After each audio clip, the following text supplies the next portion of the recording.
Hi, good afternoon. It's Dr. Michael McNeil here.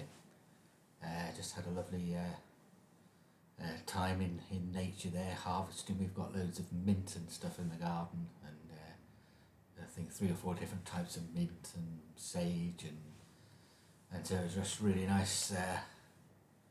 It's just starting to. This is actually being done just at the end of October, and we've had like a really nice, strong, a long, warm sort of. We call it autumn here. I think in some other places you call it fall. And although apparently I was hearing yesterday that's uninclusive language. You've got to call it something else because that's discriminatory for people that live in the southern hemisphere. Can you actually? That is a remarkable statement, isn't it? But anyway, let's move on quickly from that. So I think the interesting thing about working in the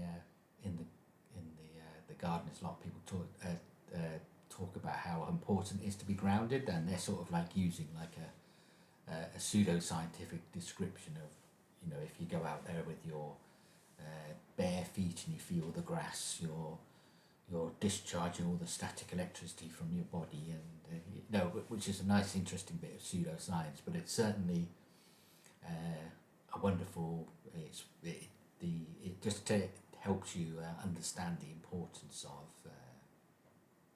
being in contact with the natural world and the aesthetic quality, which is something that philosophy needs to capture as well, and the importance of beauty and I can remember many years ago when I was young, probably only 17, 18, and I just left home, sort of under bad sort of circumstances, but I was involved in lots of radical left groups at that time, part of that period of my life. And I can remember I went to a conference, and one of the and I've always had that sort of like inclination. I always sort of like loved sort of being in nature and experiencing nature, and there was just something about my personality and the character that just seemed to be there. It was just something that seemed to sort of come out. And I can remember being in one of these conferences, and I was talking a bit about that and the importance of sort of the importance of nature and being in touch with nature. And one of the one of the leaders, one of the Marxist leaders, who was really seemed to take exception to that. And somebody else in the audience says, "I suffer from hay fever, and I would love if all the world was just covered over with concrete." And so that's why if you want to know one of the reasons after the post-Second World War, when socialism in different countries, especially in Europe, really when it really became strong, there was all this sort of like building of like things were always square or rectangular, and things were considered functional rather than aesthetic. And they just created these horrible concrete monstrosities, which even when I came to when I moved back to this area where I live now, there was still quite a lot of local sort of shopping centres which were from that era, and they were just made of concrete and were ugly, and they just oozed depression, and a major part of the restoration of the area would be the knocking down of these and their replacement with something that looked so much more aesthetically beautiful, and things weren't just all the same and functional, but they had a character about them. And that's one of the most valuable operations, I think, of philosophy, is to appreciate the importance of the aesthetic environment, and we mustn't fall prey to these very what are you calling it? What's that word called? Sort of it is reductionism in the sense of, but it's the it's not the sterilising of the environment, though it is the sterilising of the environment. The rarefying, that's it, I got to the word. The rarefying of human experience, which is something that's very popular in sort of like especially in radical left politics, is this sort of rarefying and its replacement with function and utility, and the importance of something being just functional rather than beautiful. Well, you want it functional, but you want it beautiful too.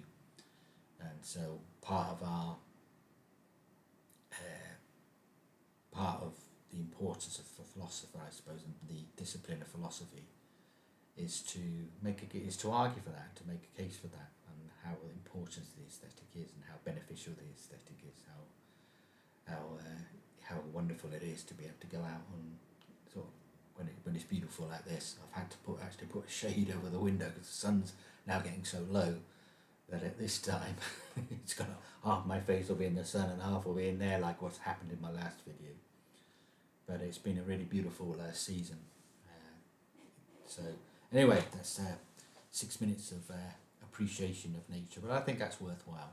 What I wanted to talk about a little bit more now was I just wanted to be a little bit more formal with transcendental argumentation, because I was talking about the concept of proof, and I sort of went into deductive proofs, inductive proofs, abductive proofs, pragmatic proofs, just that sort of like that concept of proof, and then talk quite a lot in general terms about transcendental arguments and the importance of transcendental arguments, because it's still. I was just looking at I was just doing like a little bit of pre-reading before, just to remind myself of some things before I made this video, and I just noticed how some sources they just ignore transcendental arguments in their entirety. And I suppose that's because it's more difficult, because you're not dealing with individual facts of nature when you're making an argument like you are with an inductive or a deductive or an abductive, and even perhaps you're not a pragmatic sort of argument. You're dealing. You can make individual arguments about an individual fact, and so the scope of the argument is very narrow, and it's like you get the result straight away. Whereas with a transcendental argument, you're dealing with concepts, and your result of that argument is concept. It's not. You don't use a transcendental argument to get the answer about some specific factual question or something you're posing, like is it raining? No, well, what happened? You're going to the easiest way to answer the question, is it raining, is you're going to use an empirical method, and you get the result straight away. Whereas with a transcendental argument, you're dealing with a principle, and your result of your argument is a principle. And that's quite a different way. You're dealing with types, what would be called the types, rather than dealing with what the type generates. So that was Russell's famous theory of types, where Russell and Whitehead resolved some of the paradoxes that seem to be in some certain types of arguments. They were dealing with the philosophy of mathematics, and they said that sometimes self-referential statements, which are statements which are like which, as it says, seem to be referring to themselves. They have to be understood in like an iterative sense, which basically means that you're dealing with something at a higher level, and then you're gradually coming down a little bit lower. If you've ever done any programming, you understand this sort of like this concept of type, because you define a type, which is your object that you're going to do something with, and then what you do is you instantiate the type to actually create a real object, which is your programmatic unit for doing whatever. So you understand there's a difference between, if you like, a conceptual description of something and the real instantiation or the real object itself. And that's something that's important in transcendental arguments. So I just wanted to try and just be slightly more formal. I don't think it's going to be helpful. I'm not trying to give like a philosophy lecture here. I'm trying to talk about my own work, and you can study it in detail in the written work, and there's a lot on it on my website already at planetmcneil.org /blog. There's a lot of stuff already on there if you really want to dig into the details of this, and especially in the bibliography. You can dig into it as much as you want. What this is meant to do is it's meant to give you some sort of familiarity with the overall concepts, and then you might find, yeah, because I think lots of people might have had some exposure to, say, deduction, and then some exposure, and you would, particularly if you're dealing with scientific sort of models and hypothesizing and research, you would have exposure to the inductive and the abductive argument. I would actually say that modern science is especially what we learned, say, through high school and up through what we would call A level, which is like pre-college. And I would say, and especially when I was reviewing some what some psychology undergraduates were sort of like doing in the name of science. I for a short time shared a house with them. I went back to study again in 2006 as a mature student, and for the first year I actually managed to do it full time. And I was sharing a house for a period of time with undergraduate psychology students, which was an interesting experience. But what was passing off as science for them when they were doing their sort of like undergraduate projects, I was thinking to myself, this is this really what people are calling scientific? I was sort of like, because it seemed to me that the hypothesis was so just not thought through. They were weak, and there was no idea of the interdependence of variables and how you're isolating things from other variables. And I thought, is this really what's passing off as undergraduate science now? Yeah. So and sort of like the weakness of looking at. But I think the point I was making there really is that when you look at it, it's not. Modern science is often considered to be founded inductively, which is, if you can remember the previous video, we were talking about induction, where induction is attempting to move from particular instances to a general concept, to a general principle, something more general. You're moving from the particulars to the general, whereas deduction was moving from the general to the particulars. But the inductive, with induction, you're always looking for more instances to try and to strengthen your final conclusion. So, but where perhaps modern science is a little bit more, what would I say, when you get more into technology and technological things, then you can see much more pragmatism sort of like coming in, where you're just trying to solve problems. In many ways, technology is the application of science to particular problems. So you may well find more pragmatic elements coming in, but really modern science in its essence is very much more inductive and abductive. With abductive reasoning, you're trying to get to the best explanation from your data. So you're looking at evidence in the environment, and you're seeing something. Then you're coming up with a hypothesis. Well, this seems to be the best explanation as to why this happened. You see an example I read today, which is quite good. You walk into your kitchen, you see a half-eaten sandwich, and you think, oh, my teenage son must have been in a rush, only made had time to eat half a sandwich. So you're coming up with some sort of explanation, and there's necessarily no logical certainty there, but you're just trying to explain the facts, if you like, that physical fact. You're trying to come up with some sort of explanation. So it's a weaker form of argument. Like, it's not logic. There's no logical necessity. We found, one of the points we made, was only with deductive arguments are you coming up with logical certainty. Other argument forms, to a greater or lesser degree, are going to be dealing with probabilities. Whereas the transcendental argument is dealing not so much with those individual facts, but it's trying to establish using Kant's definition, the preconditions for how it's possible to have any of those other argument forms. What are you assuming about nature?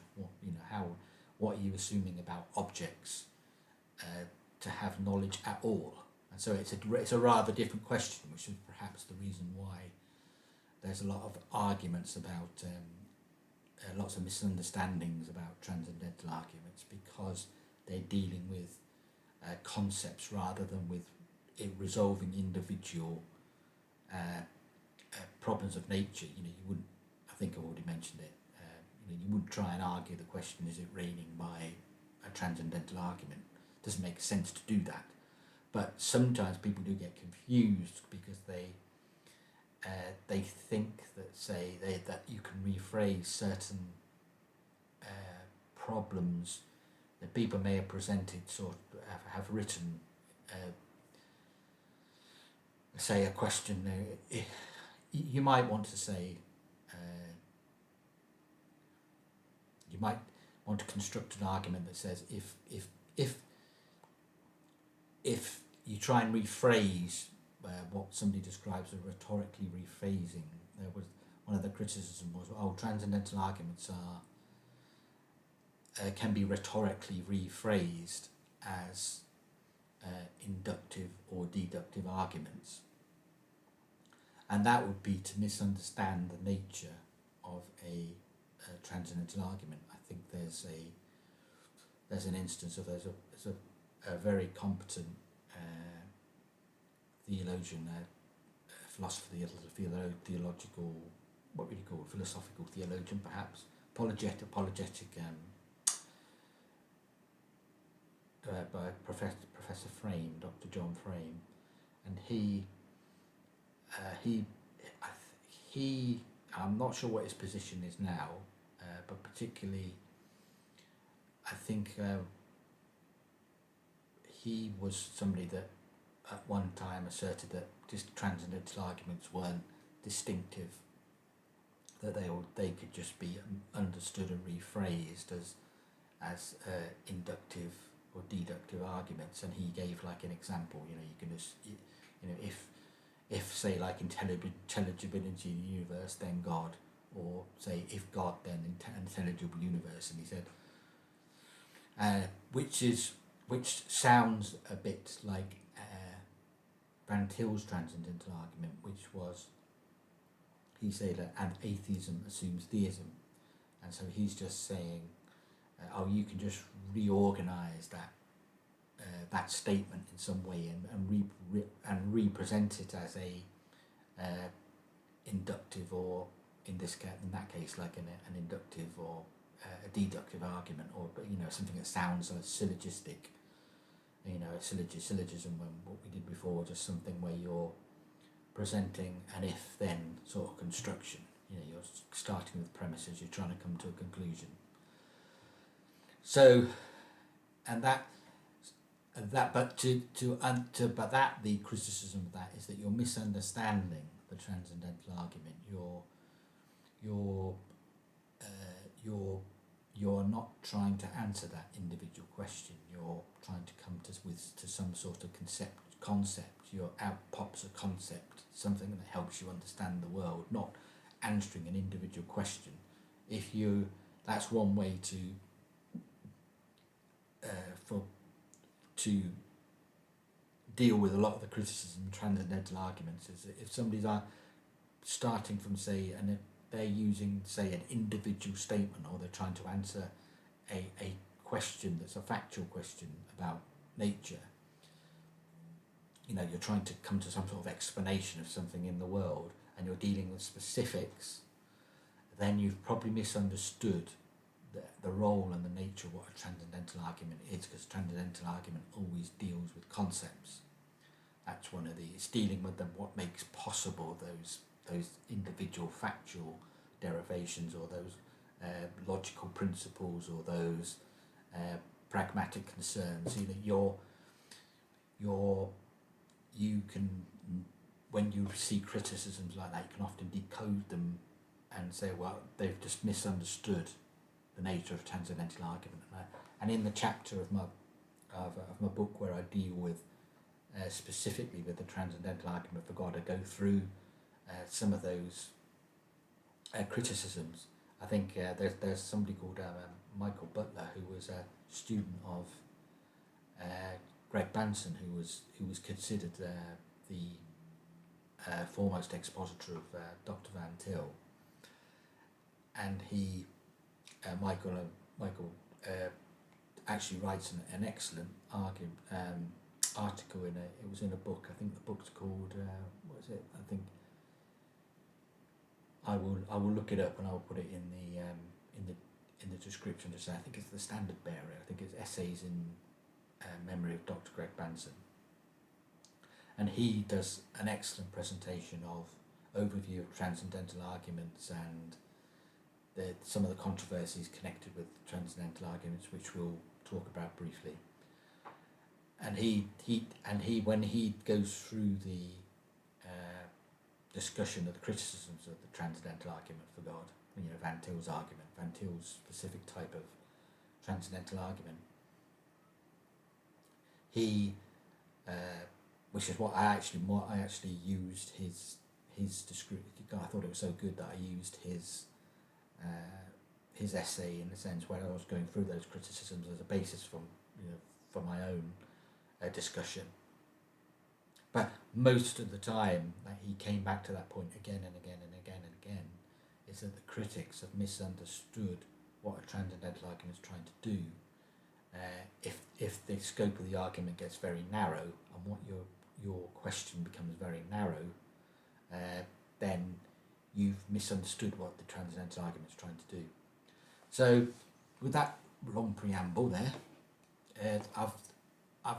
I've got like a series of headings here, and so I am going to talk just a little bit more sort of perhaps.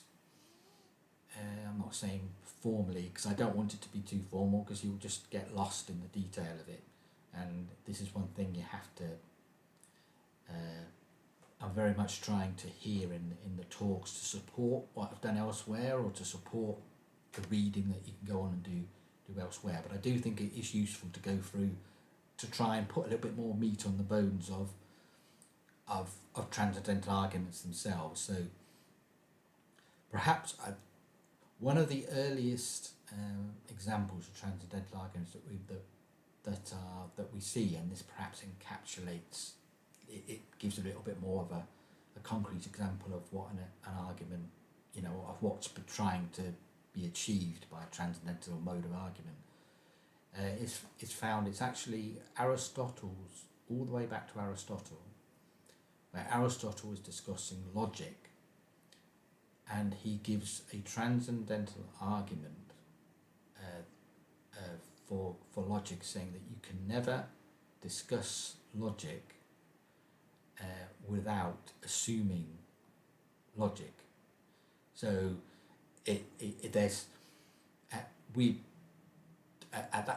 that's a remarkable sort of like insight there, because your whole, what it's trying to actually show you is that your whole conceptual scheme is predicated, which means based on the idea of logical relations between the different elements of your conceptual scheme. So you can't discuss logic without assuming logic. You can't discuss, say, the logic in language without assuming a specific logic in language. Do you see that? It's a bit like, I think it's a bit like, say, imagine somebody was trying to come up with an argument saying that breathing is unnecessary, but all the time they're going to be breathing. So no matter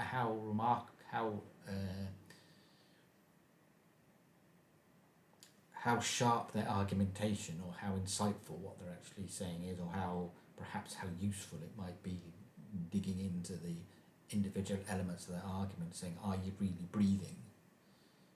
Are we just brains in a vat and we just think we're breathing, that we're just connected up and we're just stimulated, just being stimulated.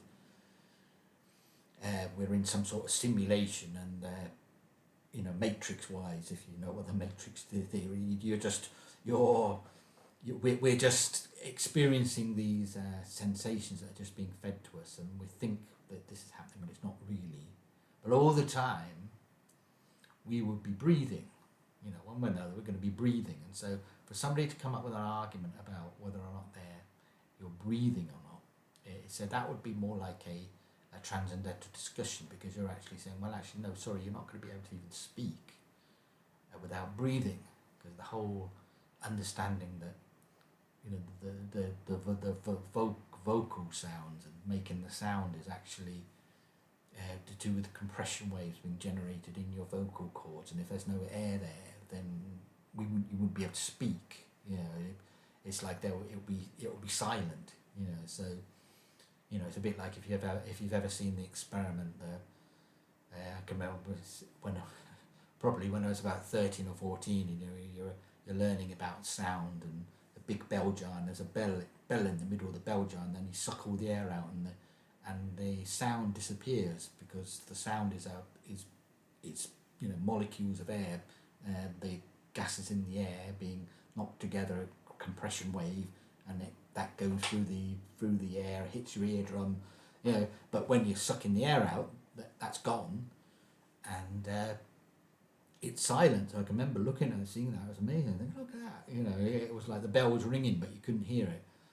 And so that's that's a nice, I suppose, nice picture of what transcendental argument is sort of like trying to do. That's like what you would call a reductio ad absurdum, which is like Latin for reducing to absurdity. So the transcendental method, when transcendental arguments are employed, you're often approaching it from, say, the formal form is, say, assume X, everybody agrees what X is, and then demonstrate that X requires that something else, we call it, just use the letter Y.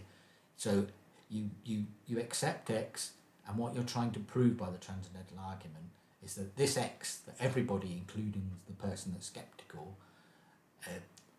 accepts, you're going to demonstrate by your transcendental argument that logically requires Y. And so, so it's like an if and only if. You're saying that this X is presupposed or requires, or it's necessary, that it's assuming Y. And so that's what the general form of a transcendental argument is that you're interested in this Y.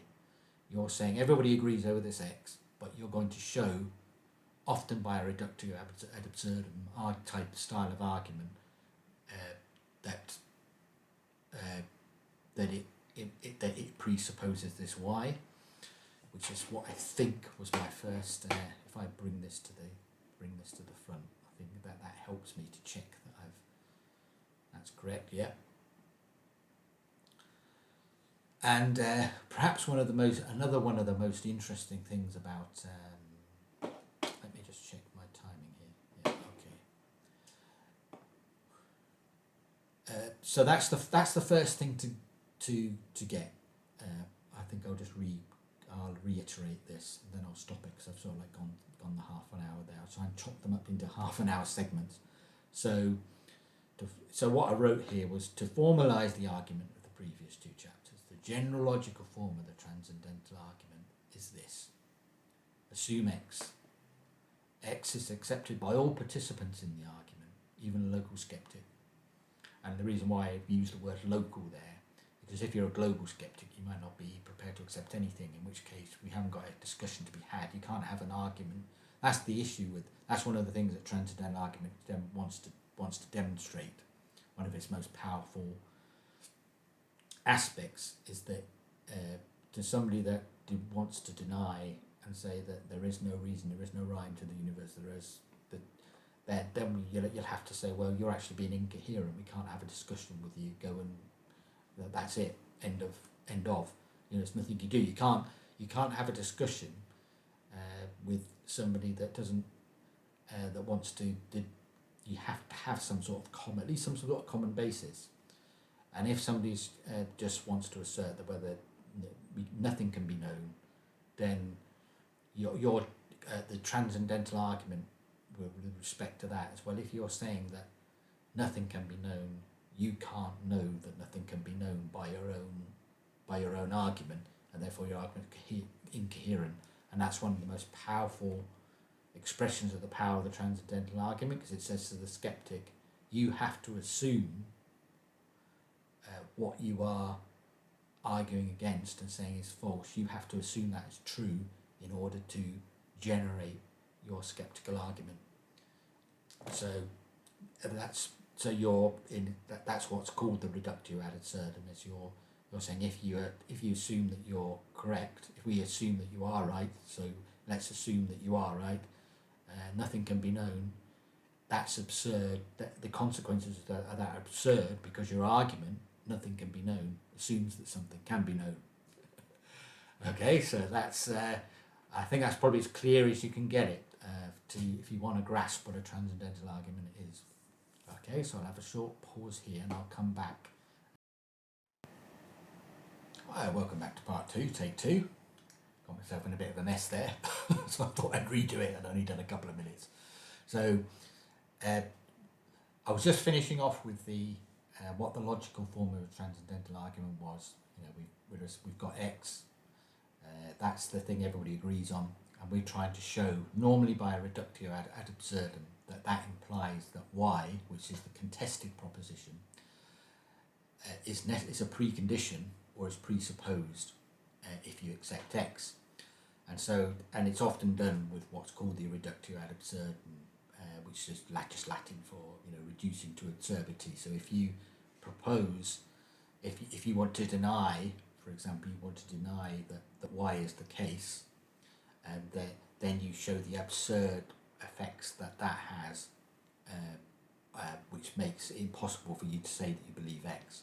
So they're often the way transcendental arguments work. It's often through that reductio approach. And one of the to say that more formally, this was, say, if I move that out of the way, then I'll be able to not look down so much. So this was, for example, P.F. Strawson's very famous argument that we mentioned in a previous video, which was he was this was part of his, is that in 1959? I think that is, isn't it? His Individuals, his book called Individuals, and he was somebody that reintroduced in many ways transcendental arguments into the modern philosophical landscape, and it has since been picked up by quite a few analytical philosophers, or particularly interesting analytical philosophers like people like Searle, and there was McDowell with his Mind and World, Austin, Ryle, some of those guys who have used, Wittgenstein obviously used transcendental arguments, and you can see that they're trying to do something very different than, say, what the logical positivists were doing. Their argument, and the structure of their arguments are very different, and they're not using empirical premises or arguing about an empirical interpretation of nature or dealing with evidence in that sort of systematic, narrow way. You're talking about something different, you're talking about concepts. So, for example, Strawson's statement of his argument here is, there is no doubt that we have the idea of a single spatio-temporal system, i.e. space-time, of system of material things. The idea of every material thing at any time being spatially related in various ways at various times to every other at every time. He's saying there is no doubt at all that this is our conceptual scheme. So he's just saying we are assuming that there's objects in space and time, and that those things are unique, they're separate, and they're related to other things. He's saying that is our conceptual scheme. He said there's no doubt at all that this is our conceptual scheme. Okay, so that's, if you like, that's the X. And now his Y is, now I say that a condition of our having this conceptual scheme is the unquestioning acceptance of particular identity in at least some cases of non-continuous observation.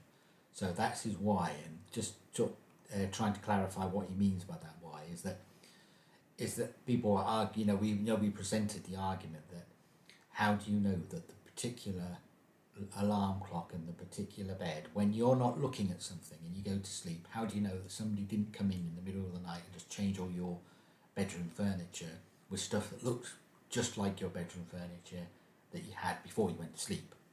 And he's actually, and so there is no way, there's no way that you can, unless you were awake the entire night and you were looking at all those bits of furniture, there'd be no way that you could say that definitely didn't happen. And so some people use that to say that, oh well, there's no way, unless you bring continuous empirical relation to a particular set of objects, there's no way that you can say that those objects are the same objects, i.e. they have the same identity as the objects that you saw the previous time. So they use that as a general way of saying you can't be certain about anything unless you're in empirical relation to them, and an immediate, direct empirical relation to them. So some people try to use that as an argument. Now what he's saying is he's saying that individual case, you can grant that individual case that yes, that is indeed possible, but the principle that it makes no sense to then try to generalize that to say that there is no persistence of objects without our perception of them. So our perception is, is information or data that comes through our physical senses, so we're engaging with that object in some way. And so he's saying it makes no sense to then, on the basis of the single argument, to try and generalize to say that none of the objects that we see are persisting through time. So, excuse me, getting a bit dry here. So the way I describe that here is I say the argument is not that in any individual case we guarantee the persistence of the objects when they're unperceived. Okay, that's what I've just tried to say. It is perfectly possible that someone wishing to refute the thesis arranges for the swapping of items in the room with similar ones while we sleep. So it is rather that the general principle of the conceptual persistence of distinct objects, okay, so that our concepts, the idea of distinct objects over time, the persistence of the objects over time when we're not looking at them, must be assumed by the skeptic who seeks to frame an argument that denies the persistence of unperceived objects. So the problem is, what he's trying to say is that you have to assume the concept of an object persisting over time to come up with an argument that says that objects do not necessarily persist over time unless you're looking at them. So he's trying to say that if you can't even get that skeptical doubt off the ground, because a precondition of you generating that skeptical argument is that you have to assume the particular identity of those very same objects over time. So if you grasp that, then you've grasped the essence of the transcendental argument. So Strawson just very elegantly saying there is that the skeptic who's trying to argue against the persistence of objects over time without you looking at them, in the sense this would be like a direct refutation of Berkeley's position, where he was saying that for an object to exist is for it to be perceived. He was very radical idealist in that sense. He said that unless the object unless I'm perceiving that object, in a sense, my mind it was taking Kant to the logical extreme, in a sense of although Berkeley was an empiricist, he was nevertheless an idealist, which is a very unusual combination. And he just says that unless I'm perceiving an object, he wanted to deal with materialism, because materialism was attacking Christianity. It was actually Bishop Berkeley, who was Bishop of somewhere in Ireland, I think.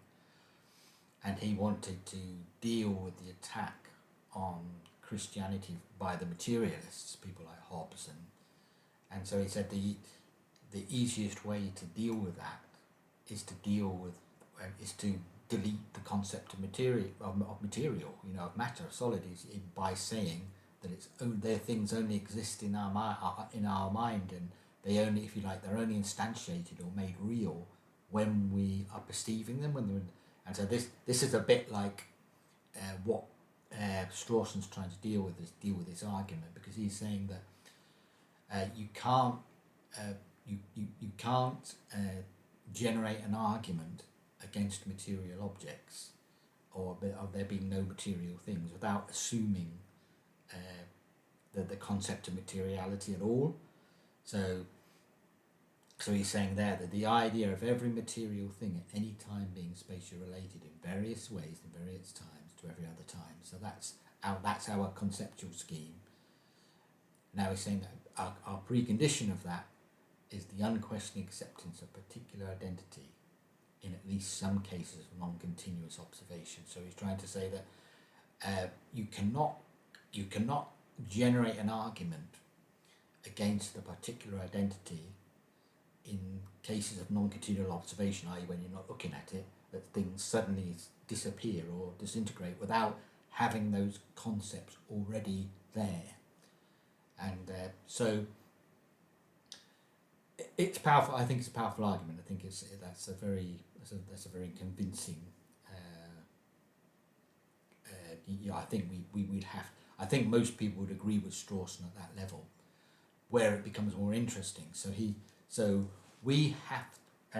the reason why I always, in a sense, you can connect it with Kantian thought is, and this is why Strawson would be he was considered a neo-Kantian. He didn't want to follow Kant with Kant's psychological explanation for categories that allow us to. Kant's famous sort of derivation was when he was trying to come up with his transcendentals. He became very psychological in his explanation, and he was saying, well, basically there's a common psychological apparatus that's common to all humanity we have to think in certain categories. Where Strawson didn't want to follow that, because that's very controversial, because that's sort of like saying that anybody, regardless of of their ethnic origin, where they live, their experience, and that they're all going to think the same way, and that's very implausible. I think nobody wanted really to follow him that, but what they are happy to follow is to say that somehow the mind is involved in the mind is involved in the knowledge generating process, that there are objects that are persisting in the mind, and we have concepts of those objects. So if I move on, and I think this is worth. So there is that I think the point I was going to jump to there was which this is when you're trying to follow a list, it's easy to miss out. So the idea of there being that you have to think in a certain way, and that we can't help not to think in a certain way, is the neo-Kantian sort of like thought. What transcendental arguments, I think most philosophers would be prepared to grant that if you're prepared to accept the validity of transcendental arguments, now there are some philosophers who don't want to accept the validity of transcendental arguments, normally because they don't understand them, and they don't understand what they're trying to prove, because they tend to get a rather how can I put it, a rather negative response to transcendental arguments in analytical circles, because you're dealing in some ways you're dealing with the mind and how the mind works and the structure of your knowledge, and you're not dealing with individual items of analysis that analytic philosophers tend to emphasize. So continental philosophers have historically been much more involved in sort of transcendental arguments. So, but to people like McDowell were very influential in bringing, and Wittgenstein and Strawson were people who were quite analytic in their approach, and so they don't get stuck down in sort of like the dense arguments of, say, a Heidegger or a Sartre, who are dealing with. They've got a different style of language, which some of the transcendentalists, rightly or wrongly, have sort of been characterised in that continental tradition, a very dense, difficult to understand language. Whereas sort of the more analytic transcendentalists, people like Searle and Putnam and Wittgenstein and Strawson, they're much easier to understand. You can understand the sort of like the basic analytic framework that they're bringing to the problem. Excuse me again.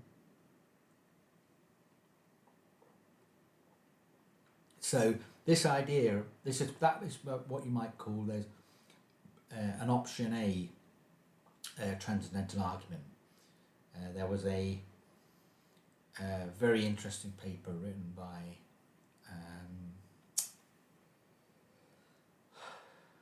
I would have to look that up again. It seems to have gone straight out of my head.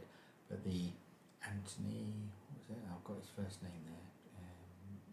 What is it? But he made use of, he made a distinction between what you would call option A transcendental arguments, which are conceptual in nature, and what you would call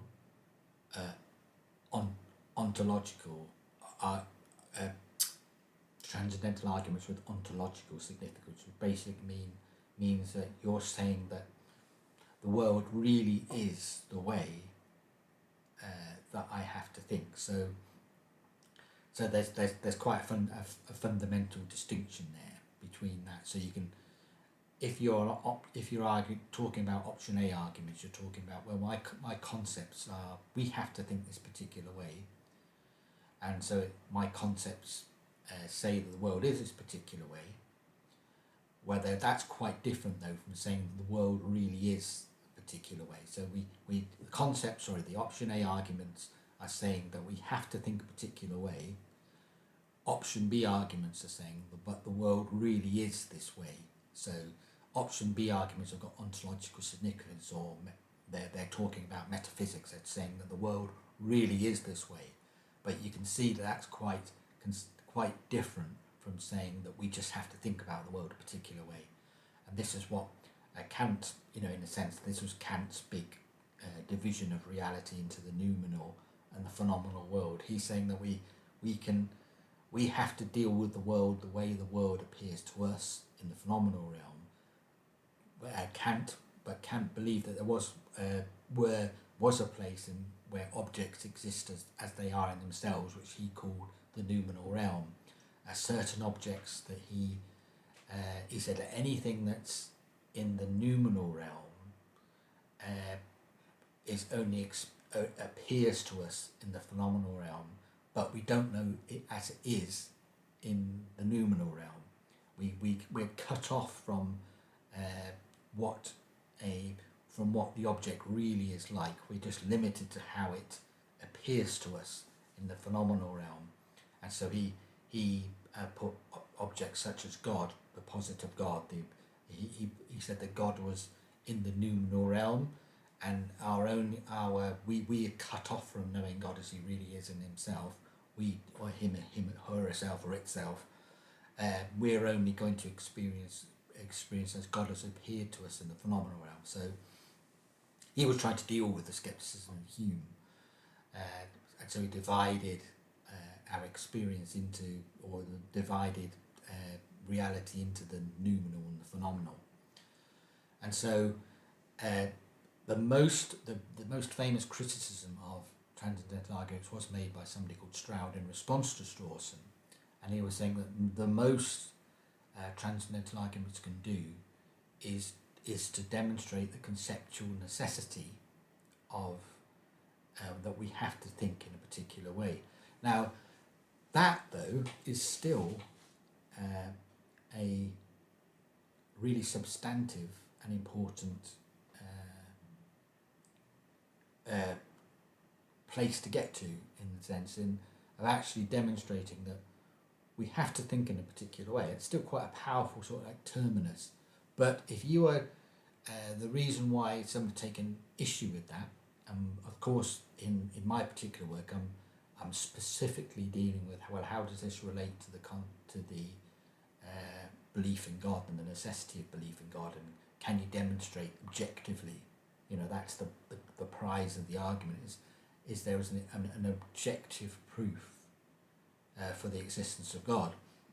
But the point I was making, option A and option B transcendental arguments. So option B arguments would be those that would be considered to have ontological significance. So they're telling about us, about the way the world really is, rather than option A. So they would be considered the strongest form of the argument.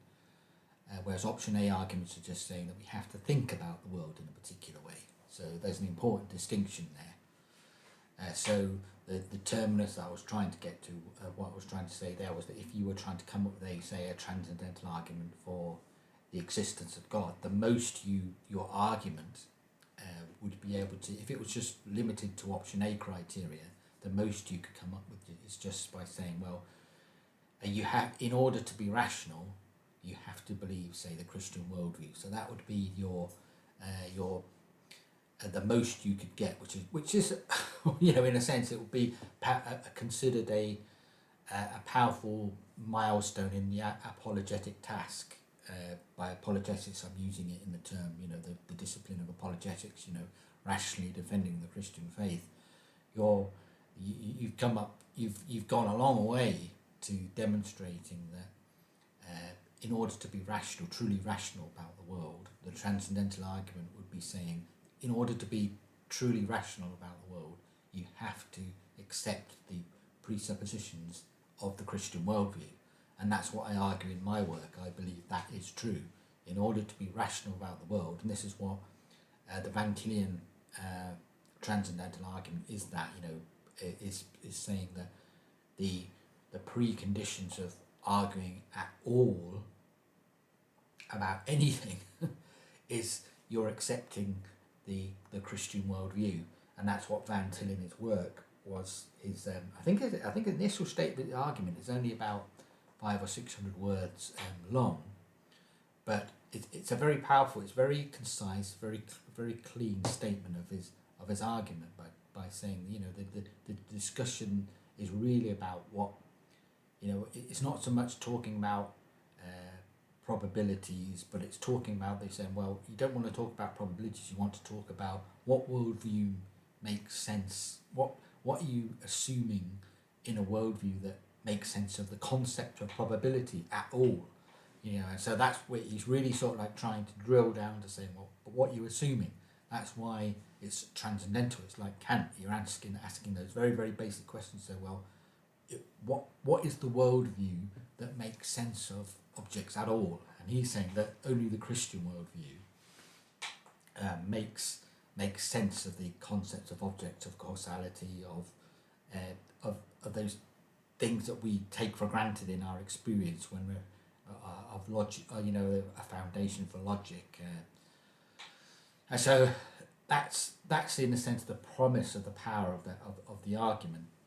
And so whereas what Stroud in his criticism of Strawson was actually saying was that transcendental arguments can only get us to the place where it tells us how we should think, so that we have to be rational. We can the most the argument can say is that if you want to be called rational, you have to believe in this particular way.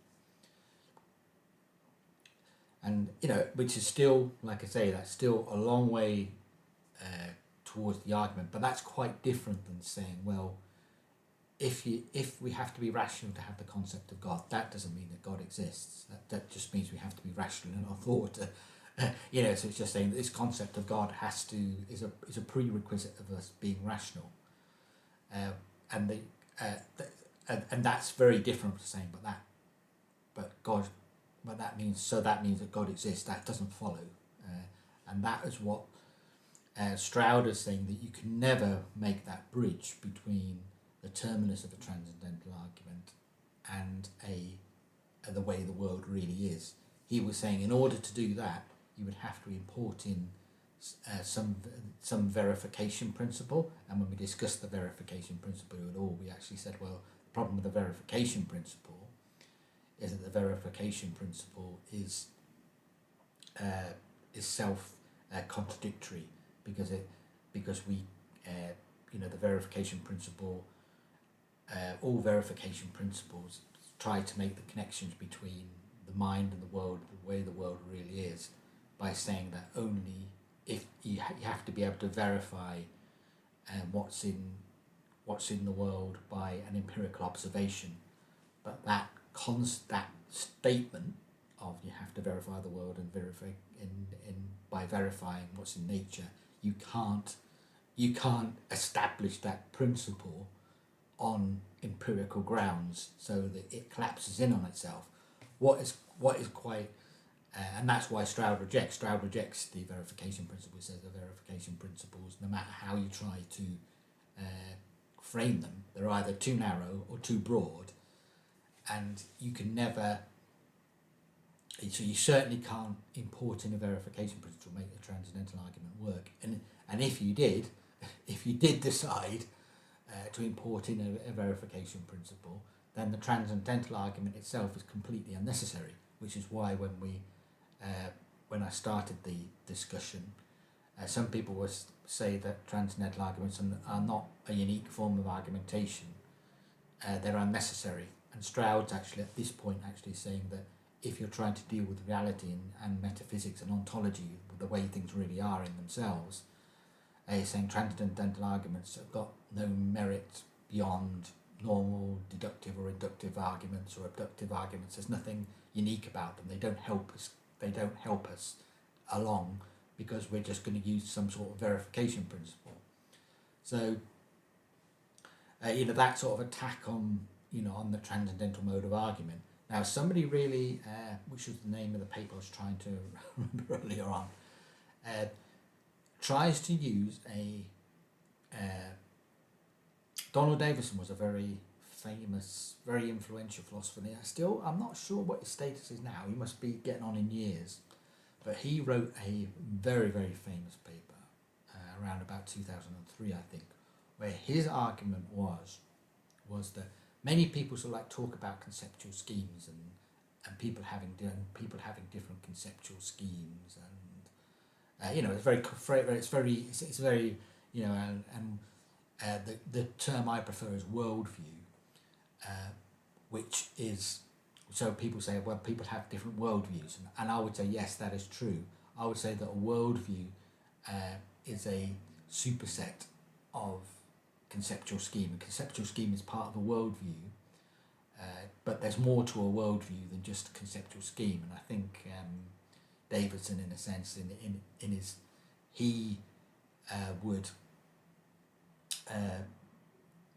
his discussion of this, in a particular, I think again Michael Butler's discussion of this is good, is very clear in his essay, was he would say I think he makes the point as well, is that when we say that there are differing conceptual schemes, we're making say a Davison, sorry, if I try and get these, this is just a little bit complicated, which is why I'm struggling a little bit to get it out. Davidson's view was that if you talk about conceptual schemes, he's saying there's a basic confusion. He's saying in order to recognise any of what we call conceptual schemes, different conceptual schemes, as a conceptual scheme, you're actually saying, well, that is, he's saying you can't, if you're recognising something as a conceptual scheme, it's already part of your conceptual scheme. So he's denying that there are these individual conceptual schemes that we could recognise as individual conceptual schemes, and that might seem like quite a that's quite a radical position, isn't it? To say, well, if by conceptual scheme you mean the relation of different ideas of how we think about the world, surely people think about the world and conceive of the world in different ways, and so they would have different conceptual schemes. But he would actually be making a distinction here. He's being far more nuanced. He's actually saying that if, and this is how it connects in a sense. It's like a transcendental argument, because he's saying that in order to recognize something as a conceptual scheme, in order to even get to that point, you would only recognize it if it was already part of your conceptual scheme. It's like you can't recognize, you haven't got the, if you consider it a psychological apparatus or a logical apparatus, however you're conceiving of this thing called a conceptual scheme, your conceptual scheme couldn't recognize any other if it's recognizing something as a conceptual scheme, it's already part of your conceptual apparatus. Now that's quite difficult to grasp, I think, but it might be more useful to think that when does that mean that there are no other conceptual schemes?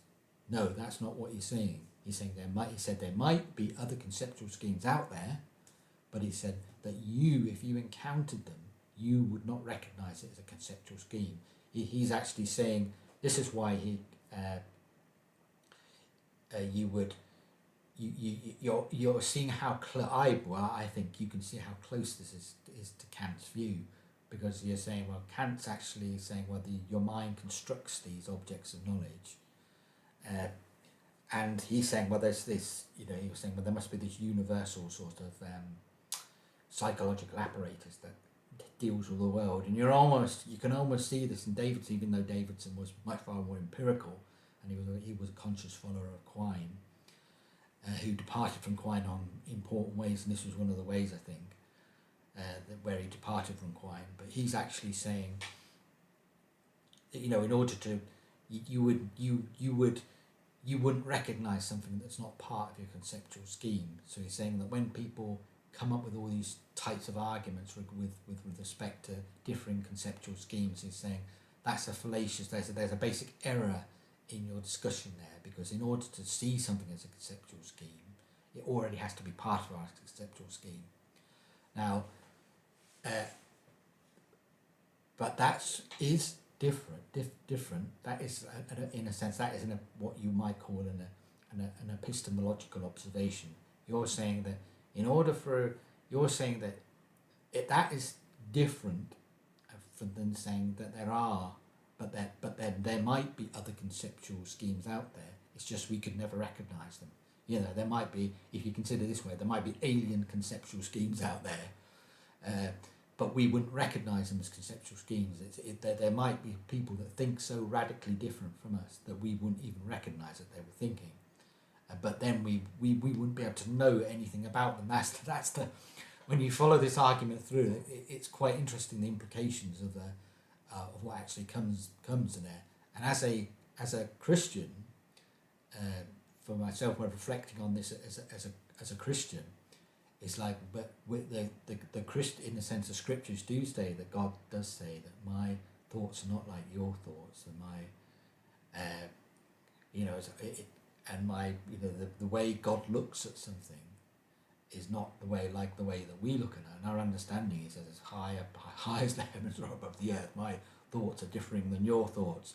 So God does have a conceptual scheme, and it's different from our conceptual scheme, and so there are other conceptual schemes out there. It's just we wouldn't be able to recognize them. So we have to deal with, in order to recognize something as a conceptual scheme, it is part of our conceptual scheme, and that in the sense was Davidson's. It was a very important sort of the implications of that, and that is a way in which you can try and bridge that gap between, say, what you would call option A,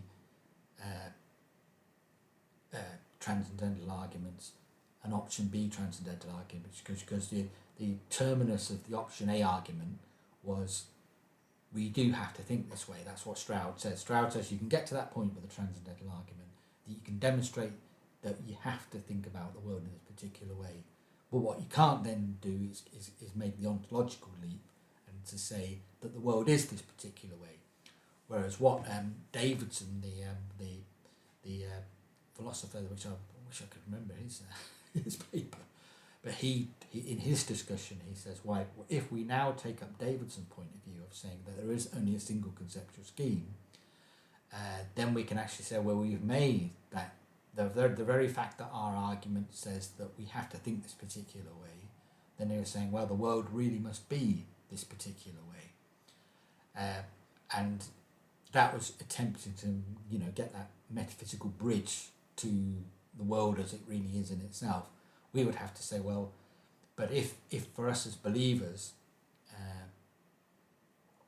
we would have to say, well, we recognise that God does have a different conceptual scheme. So even if we had the understanding, to our best of our ability, that the world is, we have to think about the world and we conceive and perceive of the world in a particular way, that doesn't actually mean that the world really is the way it is. We'd have to say there's still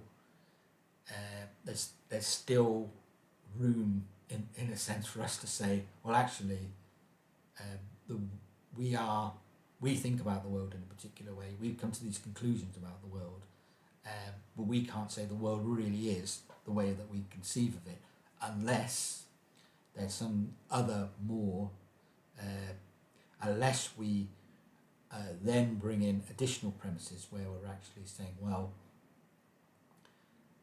God has given us, say, certain senses and processes of perception, and that those senses are designed to give us real information about the real world, and they are designed to be in contact with the real world. So our senses give us accurate information about the world, and that's what you might call, in a more general sense, reliabilism. And that's not constrained, within, say, a Christian worldview. That's just a general view that your senses give you real and accurate information about the world as it really is. So it's not. It's trying to. It's in essence, it's a realistic view. It's not, say, an idealistic view, because an idealistic view is always saying that the information you're getting from the world and your perceptions are always going to be filtered through psychological. Some conceptual structure in your head, whereas the realist is trying to say, well, no, you're actually indirectly in contact with reality. Now, there's many different forms of realism, and there's something called representational realism, which is accepting, oh no, it's too much to push, that you're in direct contact with those objects. Your senses are mediating that information in some way. A discussion of realism, it would be a really valuable one to have, the different types of realism, but they run aground most sort of attempts to defend, say, realism in that naive way of saying that you're directly in contact with the world as accurate. That's very difficult to make that argument without without needing some other justification for how can you demonstrate that we're directly in contact with, it's very difficult to make that argument. It's what's called naive realism, which is why it's called naive. It's because it's difficult to justify. If you bring in, say, theological presuppositions of saying, well, like, for example, that yes, our senses are basically reliable because God has made our senses in that way, then in a sense you've got a basis that justifies your naive realism in some way. You're actually saying, well, you can at least construct an argument and make an argument that that becomes more of a basis for your reliabilism. I mean, this is one of the big discussions of.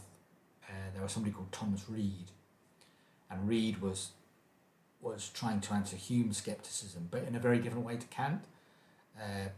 Reed was actually saying, rejected that whole concept of, this, of there being a separation of the noumenal and the phenomenal realm. He was just saying but he started from the point of view of actually saying, well, my senses are basically reliable. I believe that they are in contact with the world. And Alvin Plantinga develops Reed in his own epistemology. He very, very rigorous, great detail, but he actually basically accepted Reed, and he said Reed's far. He's saying he's far. He wants to say that Reed was basically correct, and yes, and he then goes and in his work he makes a much far more sophisticated form of reliabilism. He's not in, and in my own discussion of Plantinga and his reliabilism,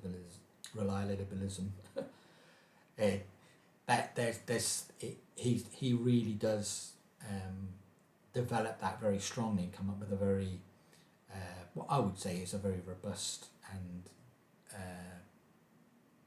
convincing discussion of how we relate to the world. Now Plantinga never he has an apologetic interest in the world, where he was saying he wants to demonstrate that it's rational to believe in God, and he said he said that the philosophical arguments regarding God can never get you to the place where you could objectively argue and say that God is objectively true, that it's true.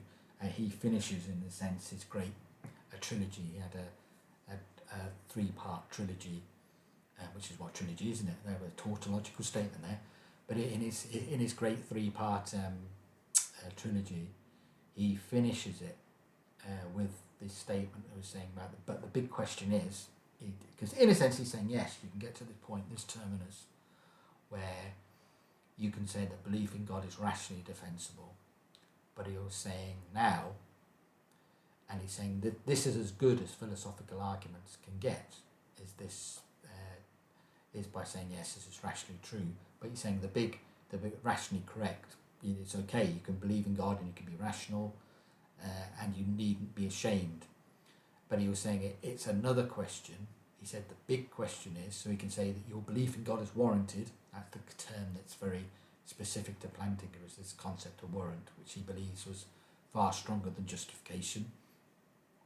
And he was saying, and his 3 books in a sense were demonstrating what warrant was, how much more useful this concept of warrant is as an epistemological thing. He was saying justification struggles because classical foundationalism was demonstrated to be inadequate as a theory of knowledge, and so his work in a sense is a far more rigorous foundationalism, showing what the basis of knowledge could be. But he was saying the big question nevertheless remains that even once we've got to this place, is it true?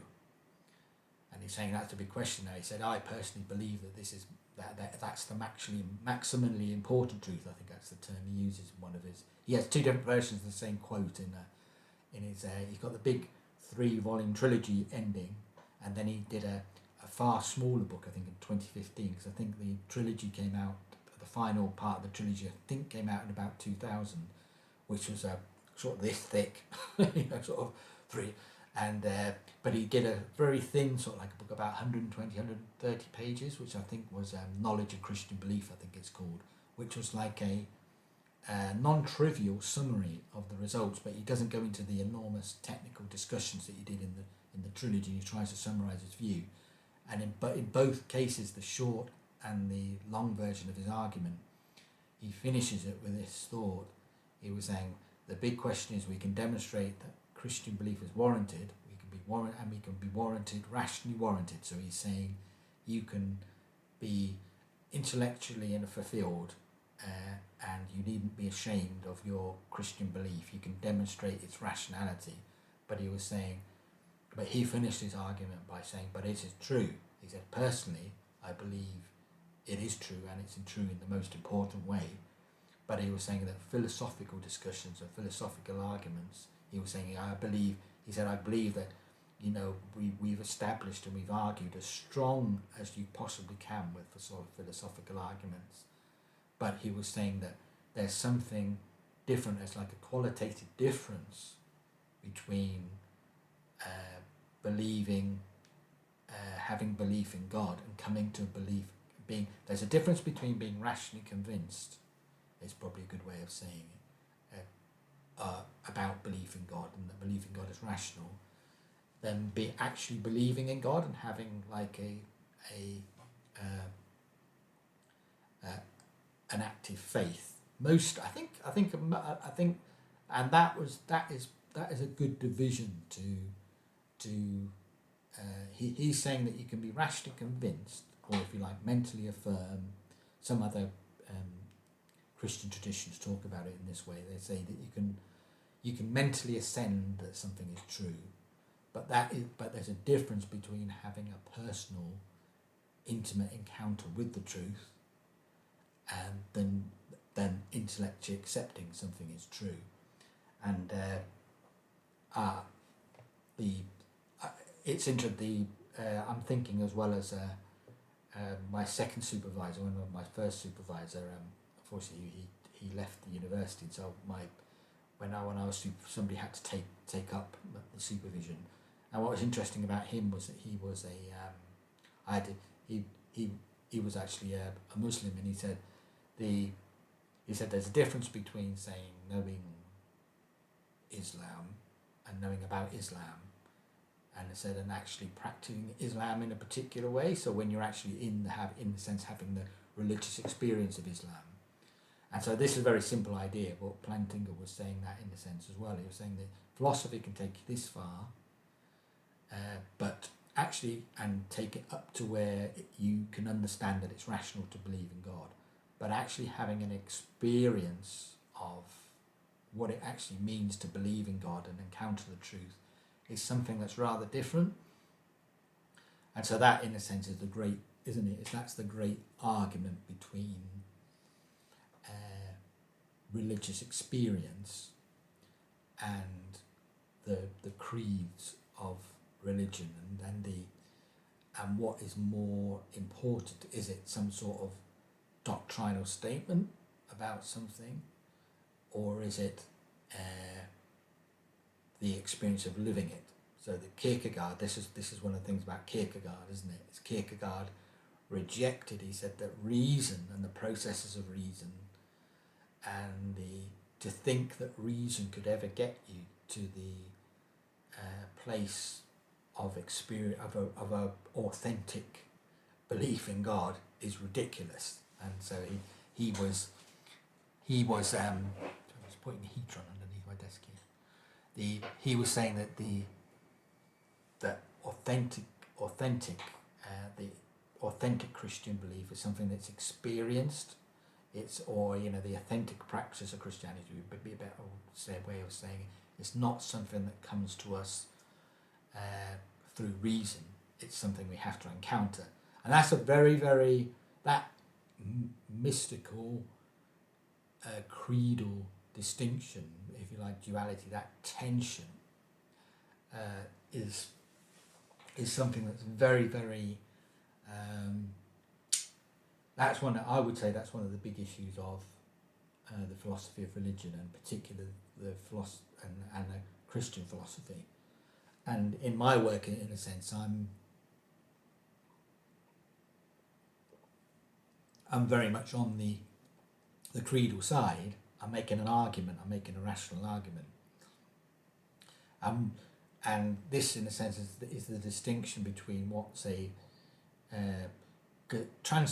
if you accept, say, the terminus, if you accept that there is a fundamental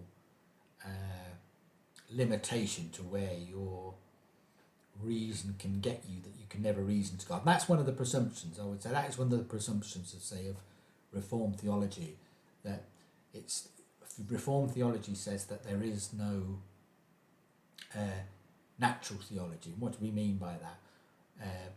Natural theology would mean that you could study nature and you could study the principles of nature, and if you reasoned correctly, you would eventually find God, and you'd eventually encounter God, and you'd have a relationship. you could come to a full-bodied belief in God just by dealing with, by studying the relations of nature. That you could be rationally convinced about God just by studying nature. Whereas Reformed theology would want to say,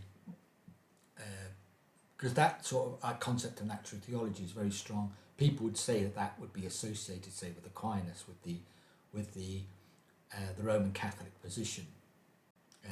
There's Roman Catholics who have argued for that it was very strong during the medieval period, where people were saying that God could be known either through nature or by faith, but both ways could get you to a belief in God. Whereas Reformed theology is saying, they would use the concept of natural revelation. They would say that God can reveal aspects of his character in nature, but that there is some point in which that is a limited process. You can only encounter God in a real. You come to your belief and knowledge of God in a way that is not derived from studying nature. Something has to happen. There has to be a transaction between you and God, which is outside of nature. So it's almost saying that there's this limitation to what your rationality can get you to.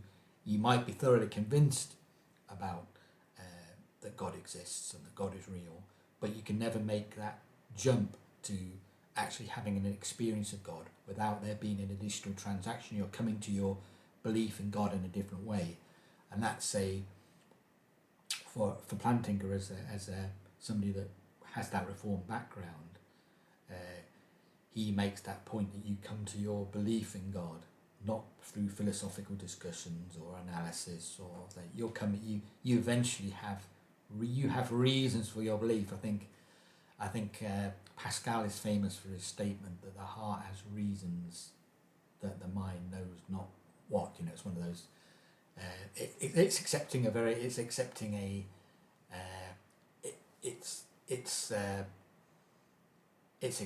very similar idea.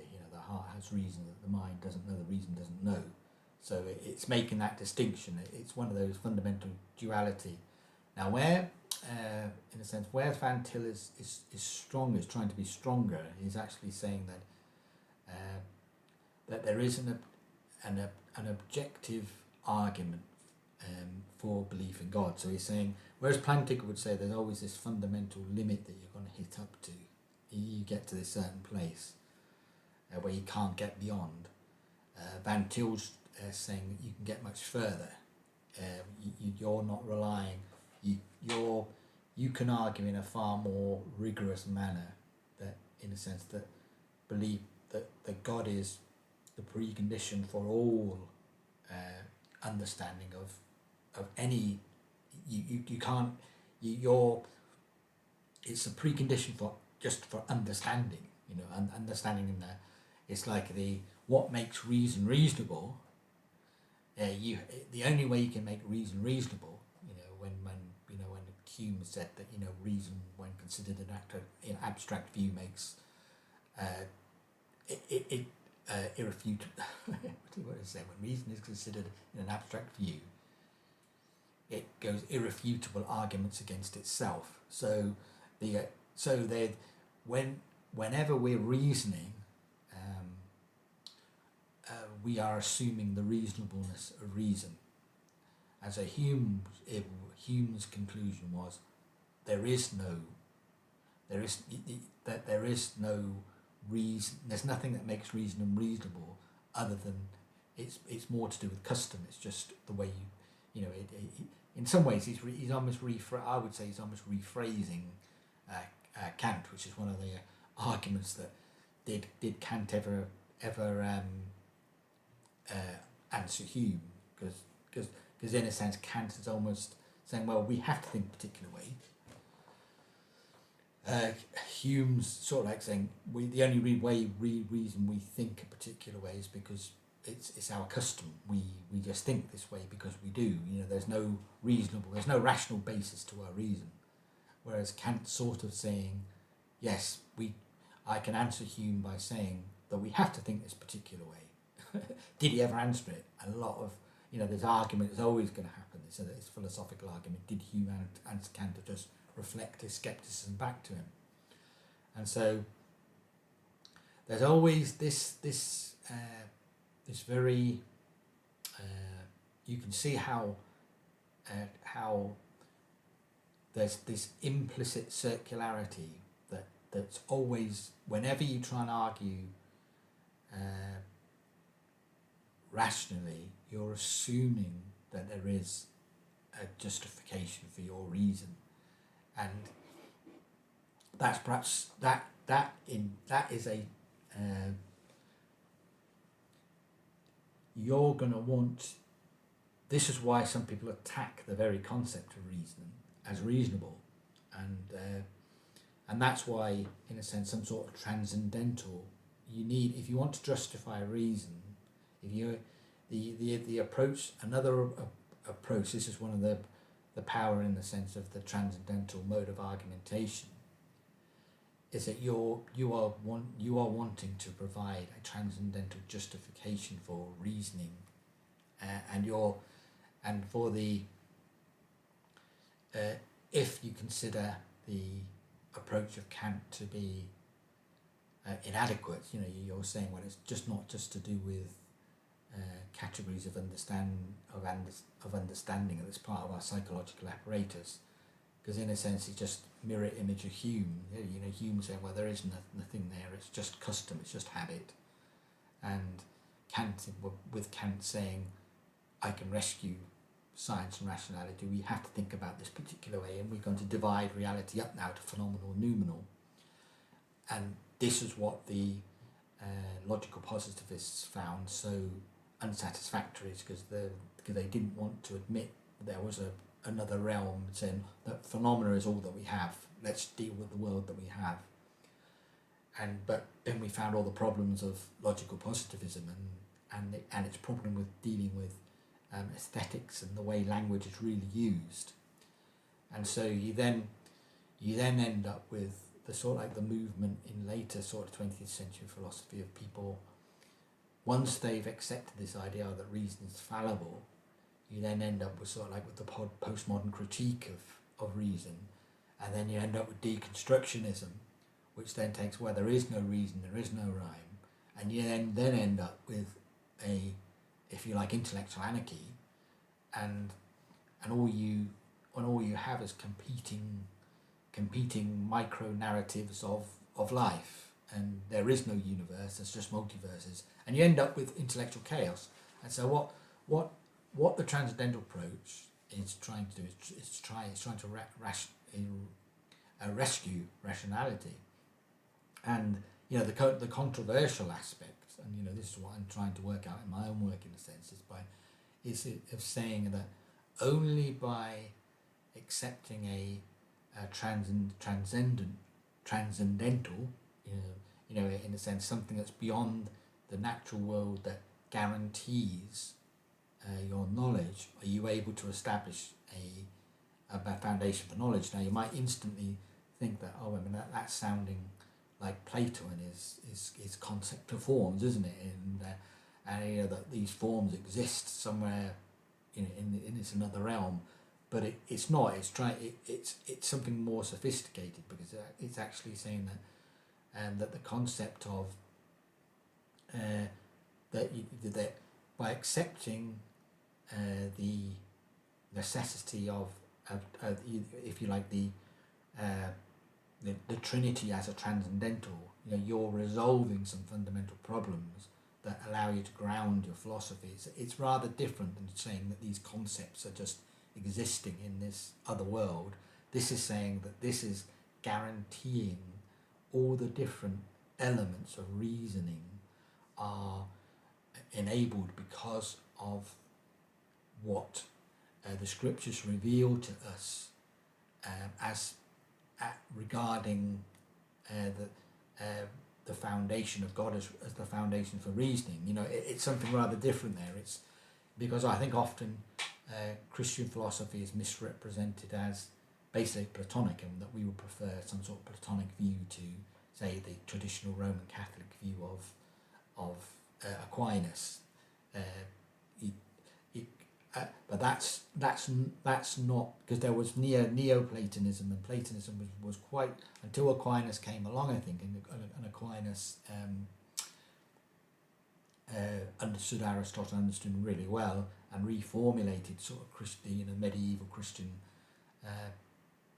understanding of the theology and philosophy, and you had at one time those terms would have almost been indistinguishable, and then one part of the consequence that flowed out of Aquinas' work was this gradual separation of the realm of faith and reason, and then in Occam you had the hard distinction between the realm of faith and reason, and some even went further and pushed it even harder and said that that what's going on in the reasonable realm might be in contradiction to your understanding in the faith realm, and you then get that modern dichotomy between faith and reason, and so you have to understand that track of Western thought very much came out of this separation of faith and reason. Whereas what you're trying to do when you're trying to argue transcendentally, and Christian transcendental philosophy is trying to reintegrate those two together. And what was interesting as well is, this came up in as a consequence of the examination of the examination of my thesis is that there was this concept of a completely separate realm of nature, which is subject to, if you like, the phenomenal realm, which has its scientific laws and its scientific, so we can study this phenomenal realm with our reason, and that the idea that that's completely separate from the realm of faith.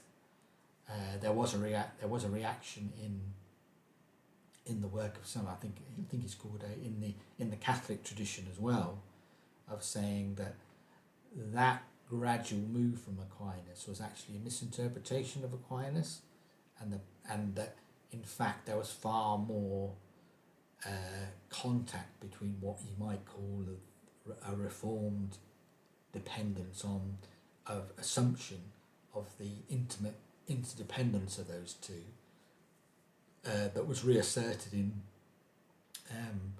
there was somebody called Henri de Labac, sorry for my French, but he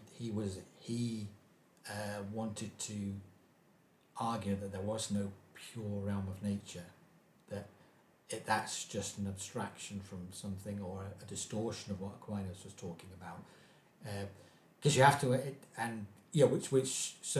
so there was more in the sense of with the Reformed understanding, the presupposition always of the Reformation always was that God has put these certain rules in place, and he's made a certain sort of covenant commitment, and that the realm of the world can be studied, and there are laws and principles and everything in the world, but it's never separated from the will of God. So there's no pure realm of nature that's studied independent, or that exists independent of God. And in fairness to Aquinas, I don't think you can say that Aquinas believed that. He believed that things were, the realm of nature and the realm of faith were all enveloped by the will of God and the purposes of God. He never separated the two, but his successors certainly did gradually separate those two, until you eventually do find that modern dichotomy which was secularized in that opposition between faith and reason, so that faith is in some way considered anti-rational, and faith is dealing and encountering things in a particular way. So you can see that this tension between all these different, I think it's probably one of the most interesting sort of discussions. It's gone rather different than what I anticipated when I began this talk, but that's perhaps some of the most interesting issues that you're dealing with when you're trying to juxtaposition faith and reason, and the understanding what can the transcendental argument do. Is there something fundamentally that your reason can take you to a certain place, but you're never going to actually have an encounter with the divine, you're only going to learn about the divine, then there has to be some, if you like, almost like non-rational place that takes you from a place of just of belief into having the experience of a living faith. And I think that is present in Plantinga, and I think that is present of you getting to a place where you experiencing and coming to a belief in God, and is coming from a different place than than the processes of your reason. So he's saying that reason as a tool, in the sense of being able to understand the world better, and understanding God's word, and to be able to appreciate it. It will take you to a certain place, and it's a very valuable place where it gets to, and you end up with a worldview which has a strong metaphysics and has a strong epistemological base. He was saying that it's warranted to believe in God. It's perfectly rational. There's nothing anti-reasonable, anti-rational about you believing in God, and that's a very valuable contribution. Where Van Til's thought wants to take it a bit further is he wants to say, well, you can actually say that belief in God is not warranted or defensible, which in a sense is almost like a negative qualitative, isn't it? And you're defending yourself. He's actually saying that belief in God is objectively provable, and it's objectively provable using the transcendental argument, and you're by saying that belief, but only by belief in the existence of God, is objectively provable, because without God actually being in an ontological reality, unless there actually being a Trinity, you can never come up with a justification for why reason is reasonable, either the processes of rationality. Is saying that even the process of being reasonable, you couldn't even generate all the different concepts that you actually need to be reasonable. By being reasonable, remember where we started right at the beginning of the transcendental argument, that is X, and Van Til's saying that the belief in God and that the existence of God is transcendentally necessary for you to generate any form of proof at all, or to have a concept of proof, or to have a concept of causality, or to have you are necessarily for the view of the idea that there's intelligence anywhere, that you can intelligently discuss, that there's structure and grammar, that all those are like little micro threads of the overall argument that is saying atheism assumes theism, that in a sense theism is the prerequisite for any type of intelligibility in the universe at all. And so that's the the big meaty transcendental argument, where you're saying X, the existence of God, is required, is logically necessary for you to have predication of any individual element in nature. And so that's why, in a sense, he's saying the defense, in order to get to that place where you're not just saying that you're not accepting some sort of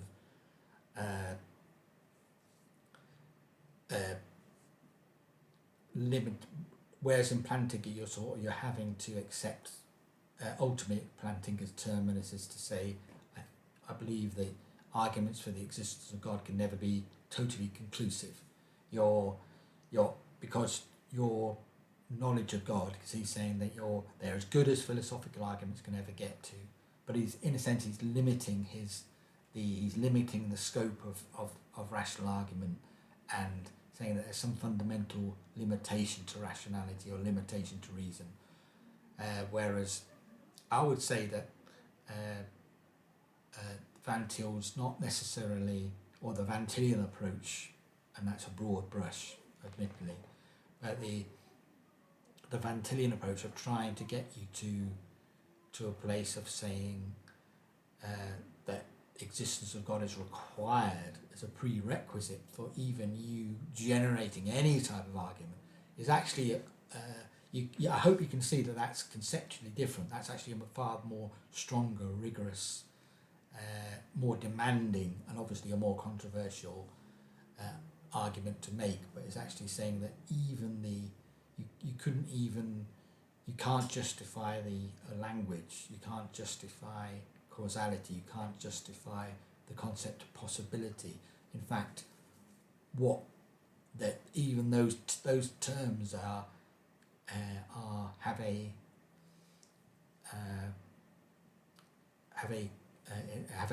conceptual baggage. They rely on when you define, when you're answering the question what is possible, you will give away your worldview in answering that question. Because if you've got a view of possibility, that everything is possible, then you are demonstrating that you have a particular view of possibility that is before you. Your presupposition, when you say anything is possible or anything is possible in the multiverse, for example, if you want to assert that anything is possible, you give away the fact that you're saying that possibility is not enveloped by by the will of God, for example. Your precondition is a non-theistic presupposition that has defined your use of that word possibility, and that is why that was what we highlighted in previous discussions when we were saying that and this is one of Wittgenstein's key insights, wasn't it? Was that each word, if you like, each sign that you use is indexed to a particular form of life, and that form of life, which is part of your worldview, your conceptual scheme, which again is part of your worldview, that is structuring your entire understanding of there. So the traditional sort of dismissal of say theistic thought or Christian thought, because there's a big distinction between, say, a Christian conception. This is where Van Til is very useful as well, because he makes a very strong distinction between what is Christian thought and what is authentically Christian thought, and what needs to be the presuppositions of Christian thought, than say what is and it's not just, say, some type of generic theism that we need to make that we can use to make sense of the world. Say, for example, an Islamic understanding, or some sort of some forms of Buddhism and Hinduism, where you can't just take your pick. Van Til's even stronger and actually says it's only in a genuine Christian conception of that provides you with the sufficient transcendental rigor that allows you to demonstrate that you can make reality intelligible at all. So if you are using any type of intellectual process that makes sense and organizes and categorizes and delineates, creates categories, he's saying that a prerequisite or a presupposition of that is the Christian worldview. And so that is a far stronger argument than just, say, wanting to discuss that belief in God is warranted, that it's rational just to believe in God. This is far more actually saying that God has to exist in order for reality to be intelligible at all. The very fact that reality is intelligible and that we can talk and that we can reason and that we can think, that's the argument that Van Til's trying to make, and what I explore in my work, and in a sense that's what I'm trying to demonstrate as well, is that it's only when that you accept, say, a Christian world, what is distinctive about the Christian worldview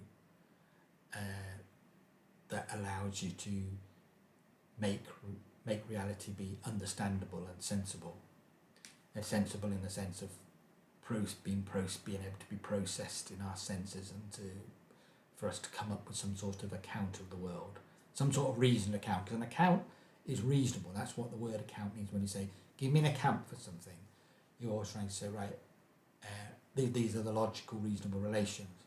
The problem is if you can't ground your, if you're just saying, well, if you can't ground your reason in any way, you know, in a sense of Hume's argument, that reason's not, there's nothing intrinsically reasonable out reasonable, we're just making choices. And yet there was this whole move in philosophy, wasn't there, a voluntarism of will being the most important thing, because the responses to Kant and Hume sort of like undermining reason, and one of the responses to that view was what was called voluntarism, of actually saying, well, reason isn't the most important thing in the human psychology, if you like, the makeup of the human person. It's actually will.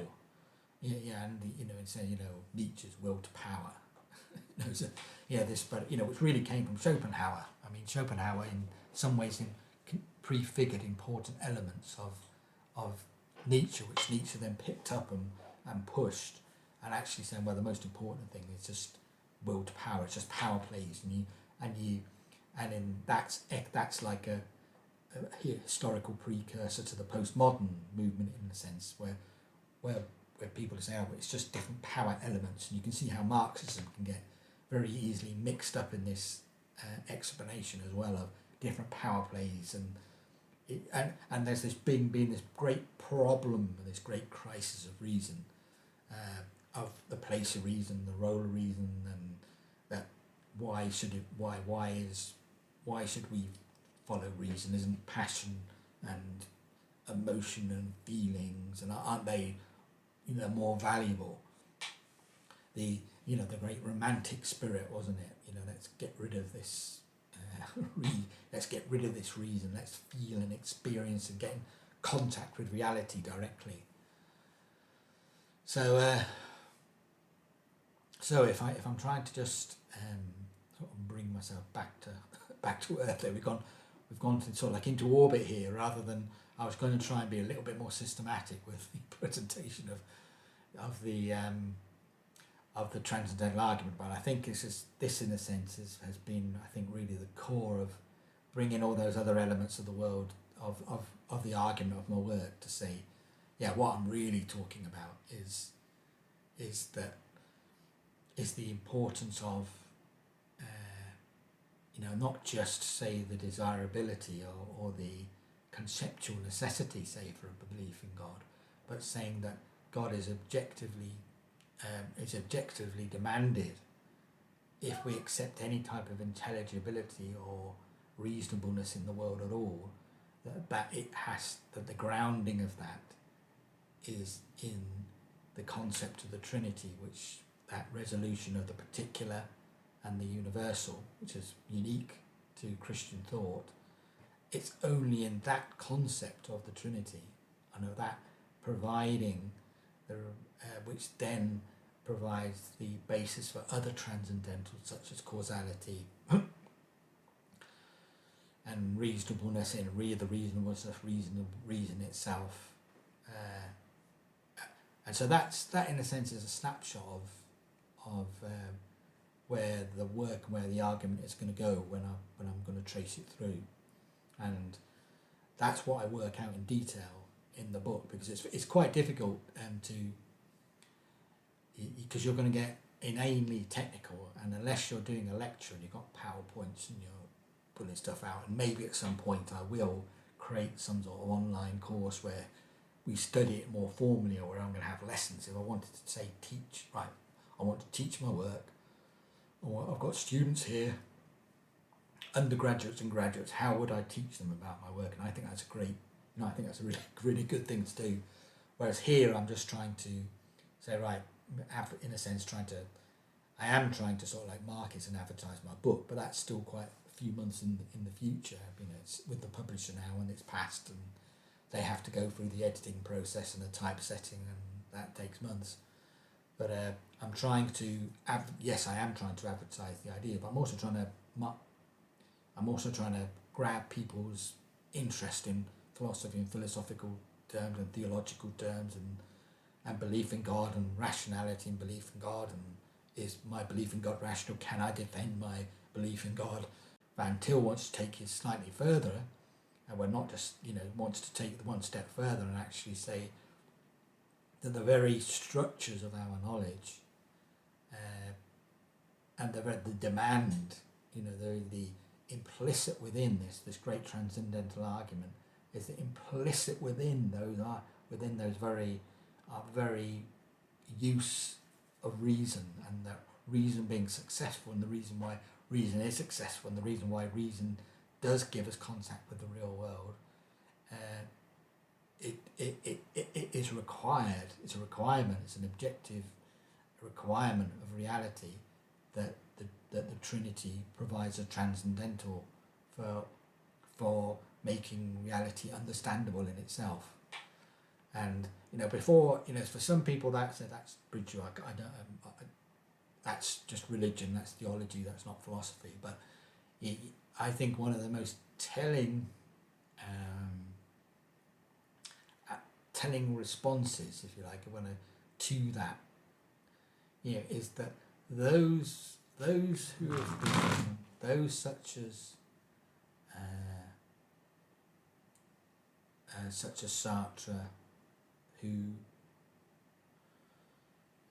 really, and the deconstructionists in a sense in our own era, those who really have understood that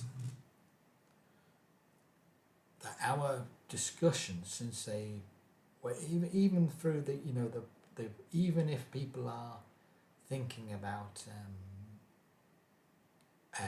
Greek philosophy as the foundation of the West, and of because in a sense people say the Renaissance rediscovered that spirit of Greece and humanism of man being the centre, but those that have really thought about the implications of atheism ended up with a despairing conclusion. And when you think about, say, for example, when you think about sort of like when Huxley and Orwell in their young lives, or once those that really, the socialism and the communist revolution, the Bolshevik revolution, this sort of like this great time of the influence of Marx in that sort of period, and Lenin's interpretation of Marx and what he called his correction of Marx, and it's great. The very, very quickly, within say 10-20 years, and you see this in work of Sartre as well, is that when people really wanted to work out and wanted to explore, right, what are the implications of the atheistic worldview, those like Sartre in his I mentioned this in a previous video, in his autobiography Words, eventually gets to the point where he says, my whole rationale for my life as a writer, as a communicator, as a playwright, he was a great cultural figure, wasn't he? He said, my whole rationale for my life, what motivated me, I suddenly realised it's totally meaninglessness if I want to work out my atheism consistently, and he said, I don't understand. He said, I write, and I'm going to continue to write, and I'm always going to write, but he said, I used to consider my pen as a sword. Now I just realise I'm just helpless, because in a sense his atheism, the outworking, the final terminus of his atheism is complete meaningless, and nothing means anything. And that's that thought of no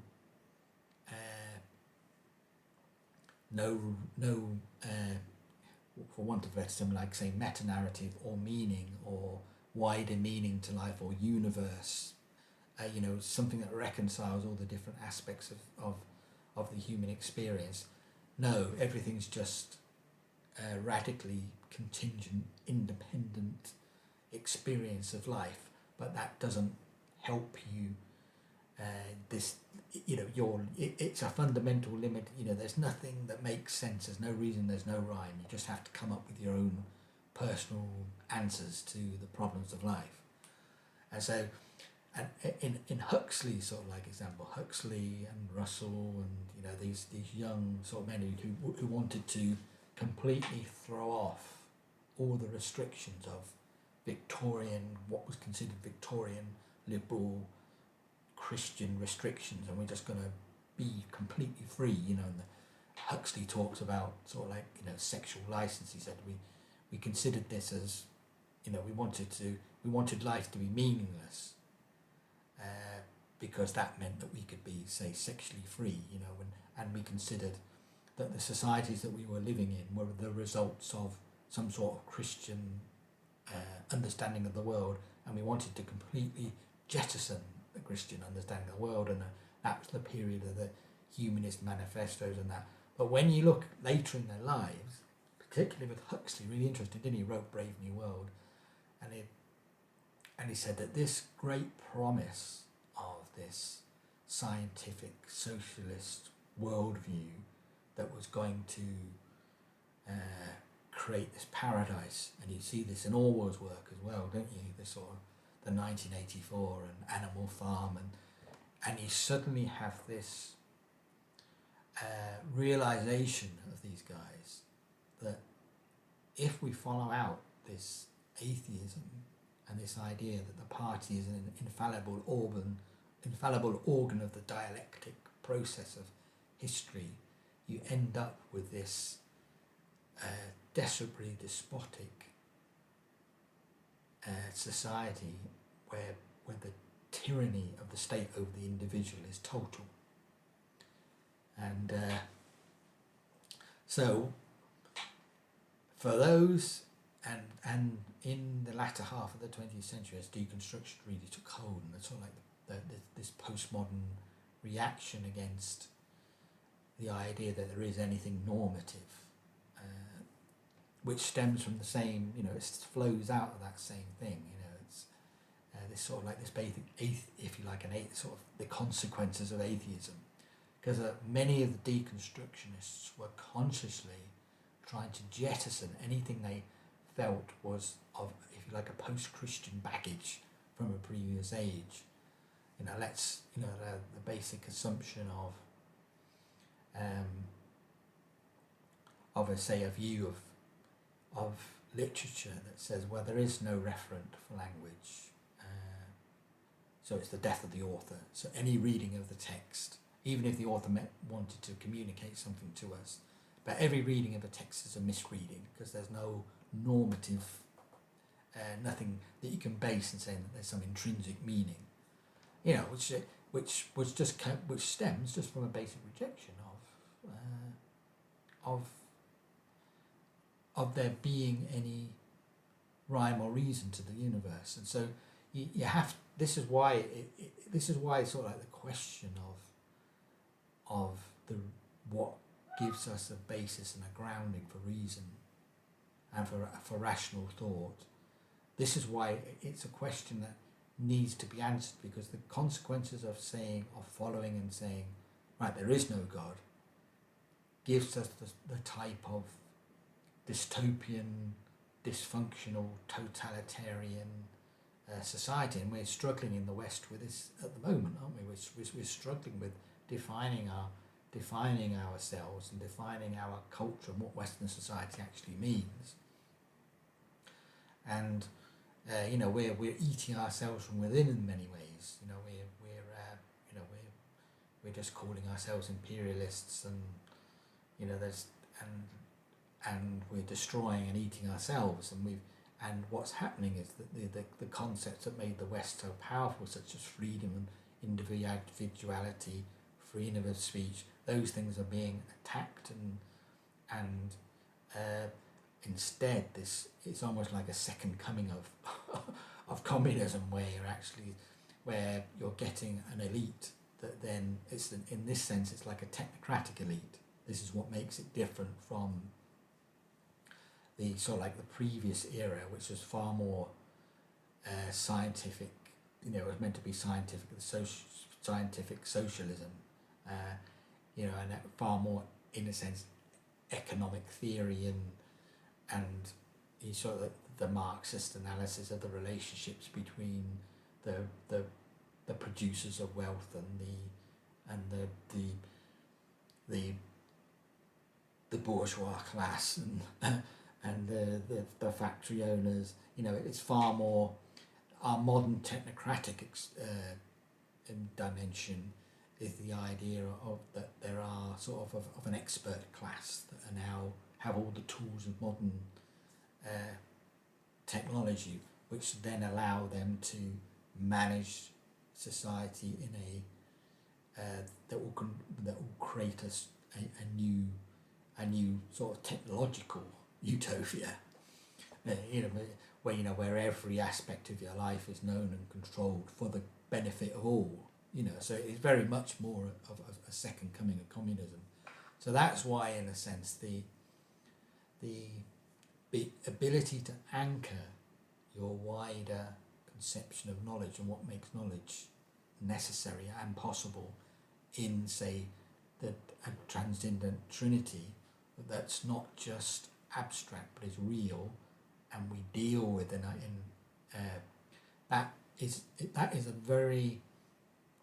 is of such fundamental importance. It might not seem on the surface to be very fundamentally important, but if you jettison the concept of God from the public square, I'm talking about, when I say public square, I'm talking about the intellectual conversation that we have as a culture, you then end up with those that consider themselves to be God. They take on the attributes of godhood, and they consider themselves to have no limitations whatsoever to their own power. And in our age, there would be those who would call themselves sort of transhumanists, and who believe, that we're evolving to be one with machines, and they have no, because there's no constraints on them. That there's no, they don't consider people to have, say, for example, natural rights. In the American Constitution, it's formally stated, that our rights aren't granted by any government or any means of man. They're granted to us by God. So you can immediately see that if you and those rights are then considered, because they come from God, those rights are considered immutable, which basically means nobody can take away a right that God gives you. But if there is no God, and if your rights don't come from God but they come from the government, then the government giveth and the government taketh away. And so the government then becomes the arbitrator. So you can see how important this, how philosophically, how important our philosophical beliefs regarding the role that God plays in our knowledge and plays in that it's not something that's abstract, but it's something absolutely essential to our how it works out ethically and politically in our life. So if I'm going to try and land from going into orbit from the transcendental argument, what's so powerful about it is that it demonstrates how that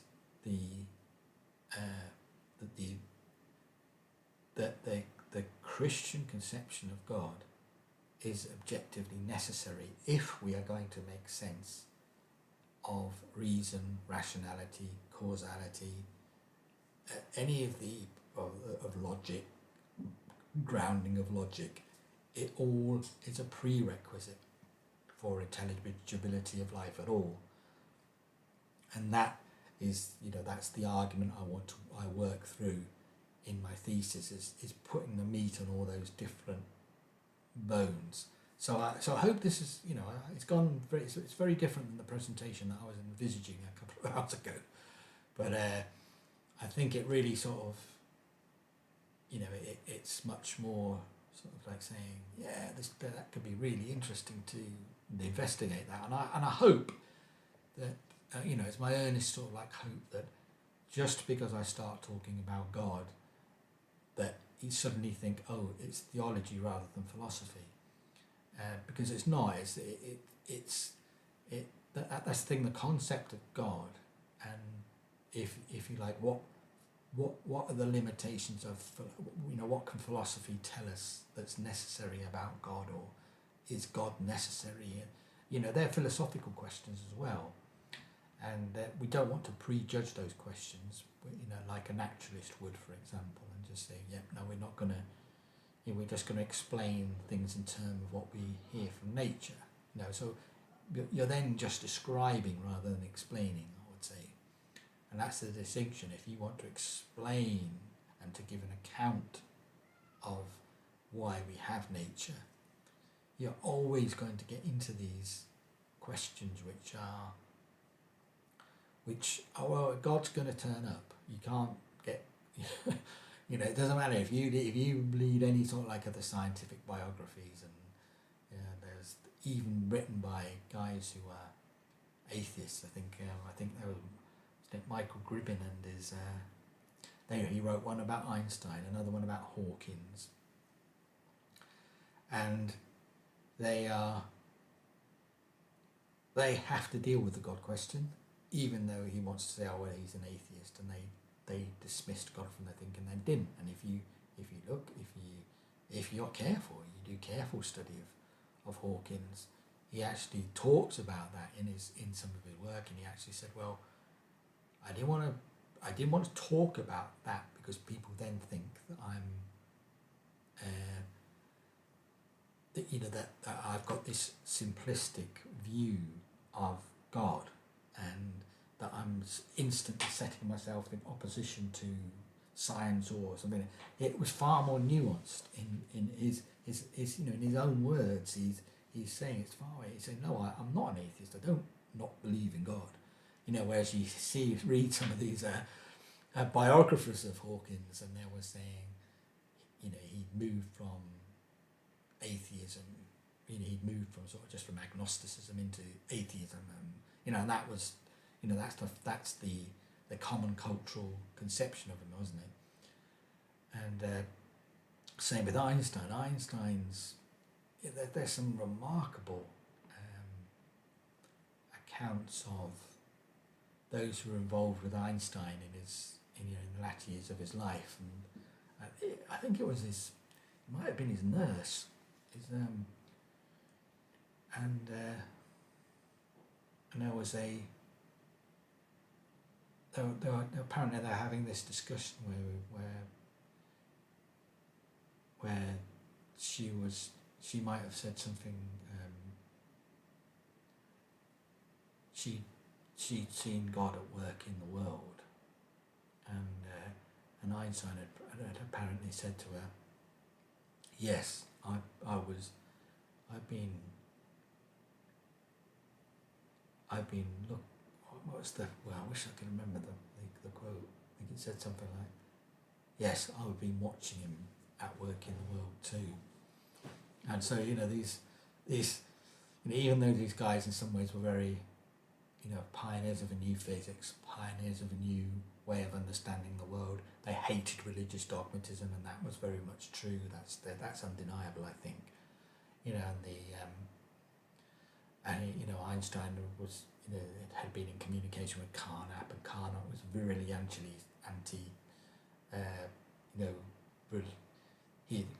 a lot of the logical positive guys were Jewish, and they'd had to leave Austria and the Vienna Circle, and they ended up in the US, and Carnap in particular made a point of working on Sunday because it was a religious day. They rejected this sort of like, so this whole milieu that they were in was very anti-dogmatic and very anti-clericalist. But that is very much distinct from saying that these people were atheists. They and the role that say that concept of God was not, they weren't rejecting the concept of God per se, but they some of them were very vocal in their rejection of a dogmatic, what for want of a better term, say sort of like of that primitive fundamentalist sort of circular obscurantist oversimple characterization of reality. And that's one of the reasons why, you know, that Christian philosophers are required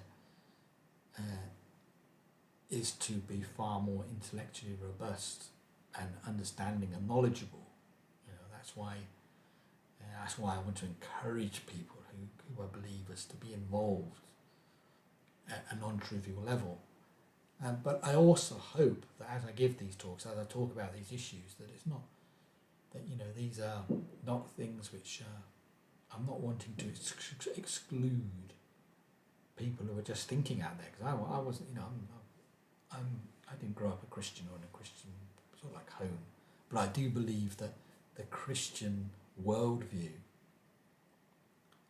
is the most valuable worldview that the world has ever seen.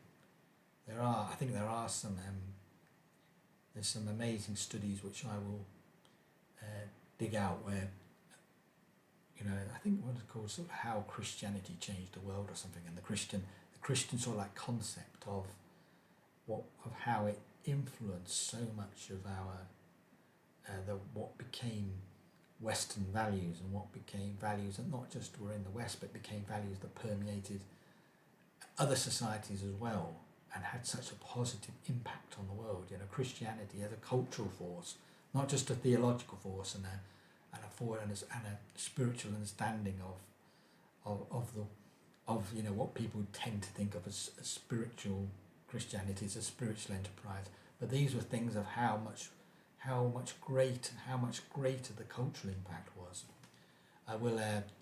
There is one, I think that was when he was in the University of Chicago, I think a very famous one, say How Christianity Changed the World. I think it was a very comprehensive study. There are some simpler ones, I think, which I think seem to me like they've been derived from his overall argument. I'm not sure what they offer as what that would be new there. But it's of such central importance to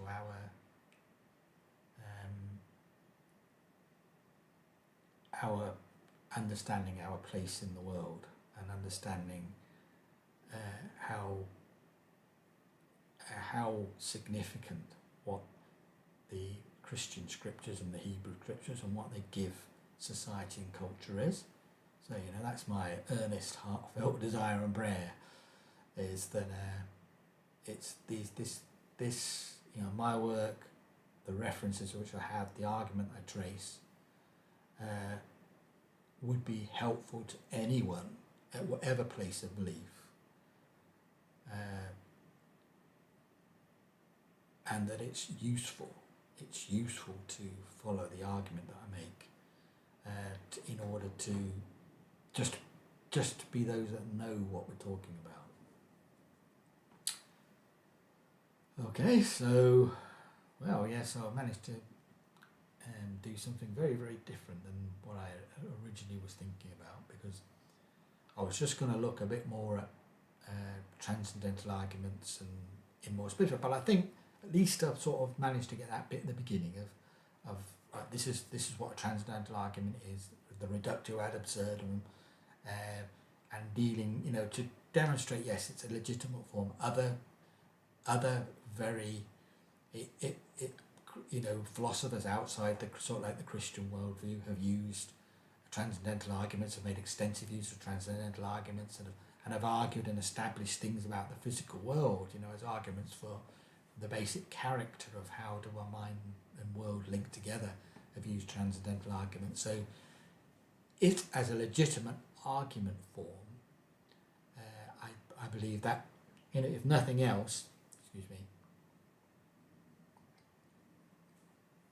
I wanted to say, right, it's a legitimate argument form.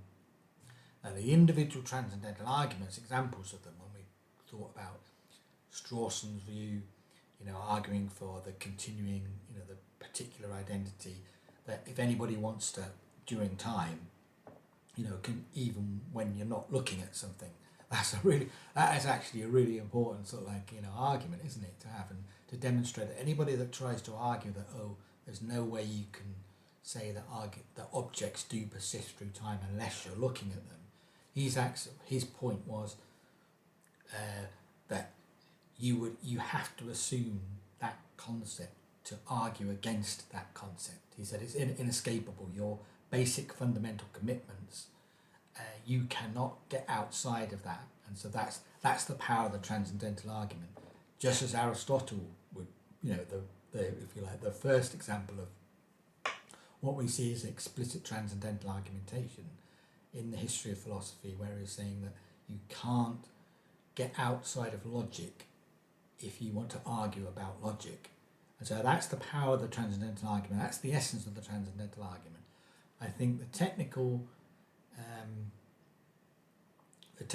disputes about the transcendental argument, they're probably best either I would have to go through those in a lecture format with screenshots and PowerPoints and because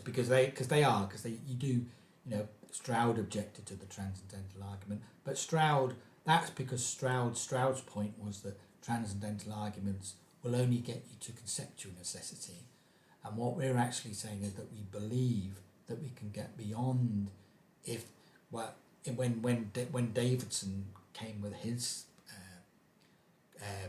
because Stroud, I'm getting my words a little bit mixed up here. So the distinction between the conceptual transcendental argument and the ontological transcendental argument of saying the world is, the discussion was that Stroud's criticism of Strawson's transcendental argument was the most that a transcendental argument can give us is conceptual necessity. We have to think about that. We might have to think about the world being in a particular way, and in that sense you can demonstrate the reasonableness of belief in God, but you could never get to, an argument can never show you that God must say necessarily exist, or if anything, just put something in place of God. Any concept must be necessary.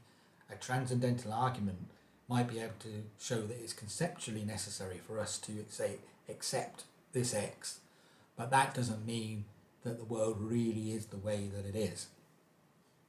Whereas we then sort of described Davidson's, the Donald Davidson with his very, very, very famous paper that really moved the argument, I think, on. He wasn't, necessarily thinking about things in a transcendental fashion, but the transcendental implications of his argument when he said that if you can recognize something as a conceptual scheme, then he's basically saying that we can only recognize things as conceptual schemes if they are already part of our conceptual scheme. It's not like there's all these competing conceptual schemes out there. He was actually saying, and the implications, the transcendental implications of that, was saying that instead of you needing an additional, Stroud's initial criticism of Strawson was that you need this metaphysical bridge of the verification principle to get you to the real world, because there's no necessary link between our concepts and the way the world really is. Whereas the use that was made of Davidson in saying, well, actually, if we recognize anything as conceptually necessary, then the world, from the point of view of our, you can then make that link to but we must understand the world as being that way as well. We could not understand the world in any different way. We then have to take a step back from that and say, well, that seems to show that the conceptual transcendental argument can actually say that the world really is the way that it is. We then have to take a step back from that as believers to actually understand, yes, but Davidson's point really is an epistemological point only. It's to do with our theory of knowledge. When you look at Davidson's argument, you're saying that yes, we could never recognize something as a conceptual scheme different from our own. We would never be able to recognize it, but that there is a difference, an important difference, that doesn't mean that there aren't other conceptual schemes. And for us as believers, we would have to say, yes, we know, because the Lord explicitly says, my thoughts are higher than your thoughts and my ways are higher than your ways. So there are different conceptual schemes. God does think differently than us. You know, whether it's and is it qualitatively or just quantitatively?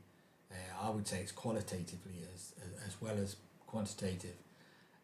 God thinks differently than the way that we do. Although I think our reason and our rationality is derivative. That's what the image of God is. That's part of the image of God in us. That's part of His gift to us. And with the influence of sin removed from the human person as well, our powers of reason would be far greater. So there's, which is that's something for another discussion. But I'm just trying to summarize what I said. So you've got Davidson's insight there, but we have to understand that's an epistemological limitation, observation, that we wouldn't even be able to recognize a different conceptual scheme from our own.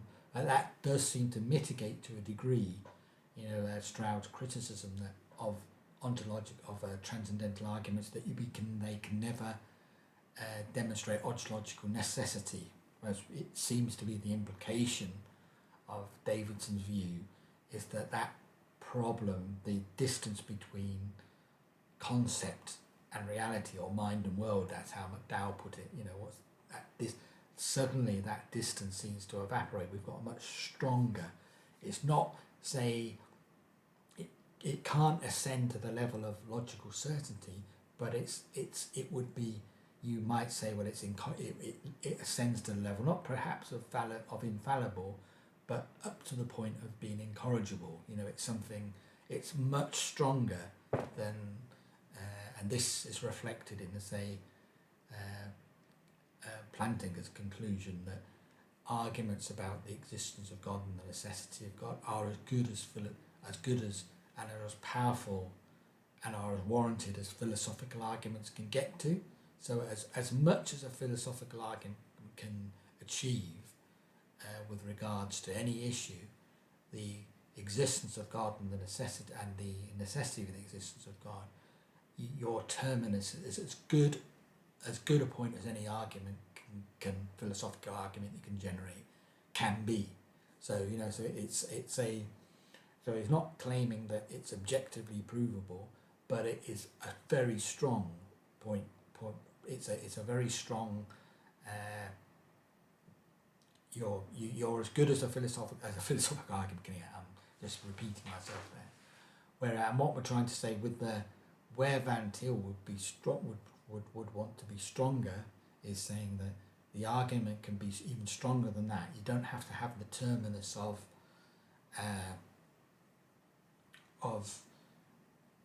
you can establish that it's actually also true. That was perhaps the sentence I missed off, is that Plantinga sort of says that philosophical arguments are as good arguments as you can get. The real question, and so it's not, you have warrant to say that your Christian belief is rational, and that's his great contribution, was this concept of warrant, and of saying that which is far stronger than justification. So it's not that that you're justified, you're warranted. You're warranted is considered far stronger. You're warranted to believe, and you can generate arguments on the basis of warrant that your belief in God is rational.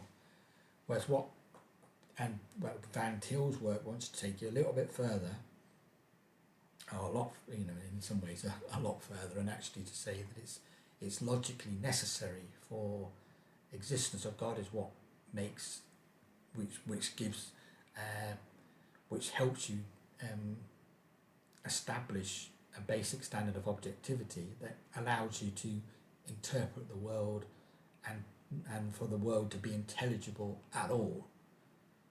And so, I then sort of launched off from that sort of thought of that view of that the world is only made intelligible by the Christian worldview and the concept of the Trinity in particular, because the Trinity resolves the distinction between universal and particular, which has been one of those issues in philosophy that's reappeared and continually in different forms. How do you resolve the universal and the particular? Does the universal really exist, or is it just a convenient linguistic label? If it does exist, where does it exist? What's its status? What's its ontological status? What's its epistemological status? What are the ethical implications? And I was trying to show that all these things all wrapped up in each other, and unless you resolve those basic fundamental issues of ontology and epistemology, then outflows the tyranny. If you dismiss, say, God from your intellectual structures, then you end up with tyranny and a view of man which is strips him of his freedom, strips him of his ability to speak freely, and you end up in political tyranny. So I think I managed to bring it all back around again as to why it was so easy to launch off into that. So I hope this is I'm going to have to call it a day now, but I hope it's been interesting, because I think when I listen to this, obviously there's a couple of bits I've got to edit out and gaps, and when people ring on the doorbell I have to check. So there might be a couple of little jumps where I've had to edit stuff out, but I think when I listen to it again, and there'll be plenty that I can put in the description, and the timings in there, because I think we really covered a lot of. I really firmed up what I consider to be the transcendental argument, but without getting inanely technical. That's always a challenge, If I was doing a lecture, then yeah, you'd have the PowerPoint, the point. You'd want to be far more rigorous in what you're saying, but I think that makes a really boring talk if you're just trying to read off stuff. Even when I'm reading just sentences from the screen, I don't feel that's particularly useful unless, reading Strawson, nice little summary of Strawson, because they're trying to get all the words out to his argument. I think it is useful to give some concrete, specific, and that's why I read in that particular way. But I didn't want to get overly detailed and end up in the arguments, which I don't think is useful in a video. I think that is something more that's saying, yes, I've written more about it.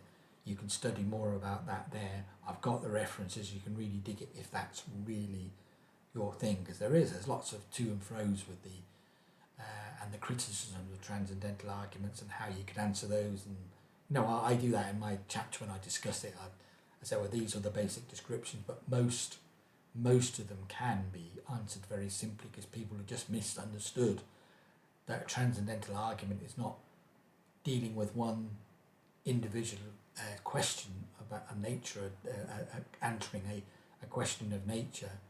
It's dealing with a principle of nature. It's dealing. It's Kant's conception. What objects? How can we? What is it that we need to assume about objects to make objects intelligible? So that's the essence of what a transcendental argument is. And so I think I have firmed that up more. I feel more. I feel better, sort of, with having listened to what my last talk, which was long, and split up. And I think it did manage to get into the transcendental argument and try and discuss transcendentalism a bit more. But I felt that there needed to be just a little bit more meat on that to give people a springboard as to say, well, why, what? Give me a few more examples, because I'm enthusiastic about sort of like this whole project of sort of getting stuff in video form for people to watch, because videos where things are really happening in the world at the moment. Videos, people, I'm doing a book and this is meant to be advertising the book, but you know, print media, you know, people think, what print, what's a book, you know, so but there's still plenty of publishing a book, and I think for the both forms of media to work together is what I'm interested in. Okay, so God bless, see you again soon.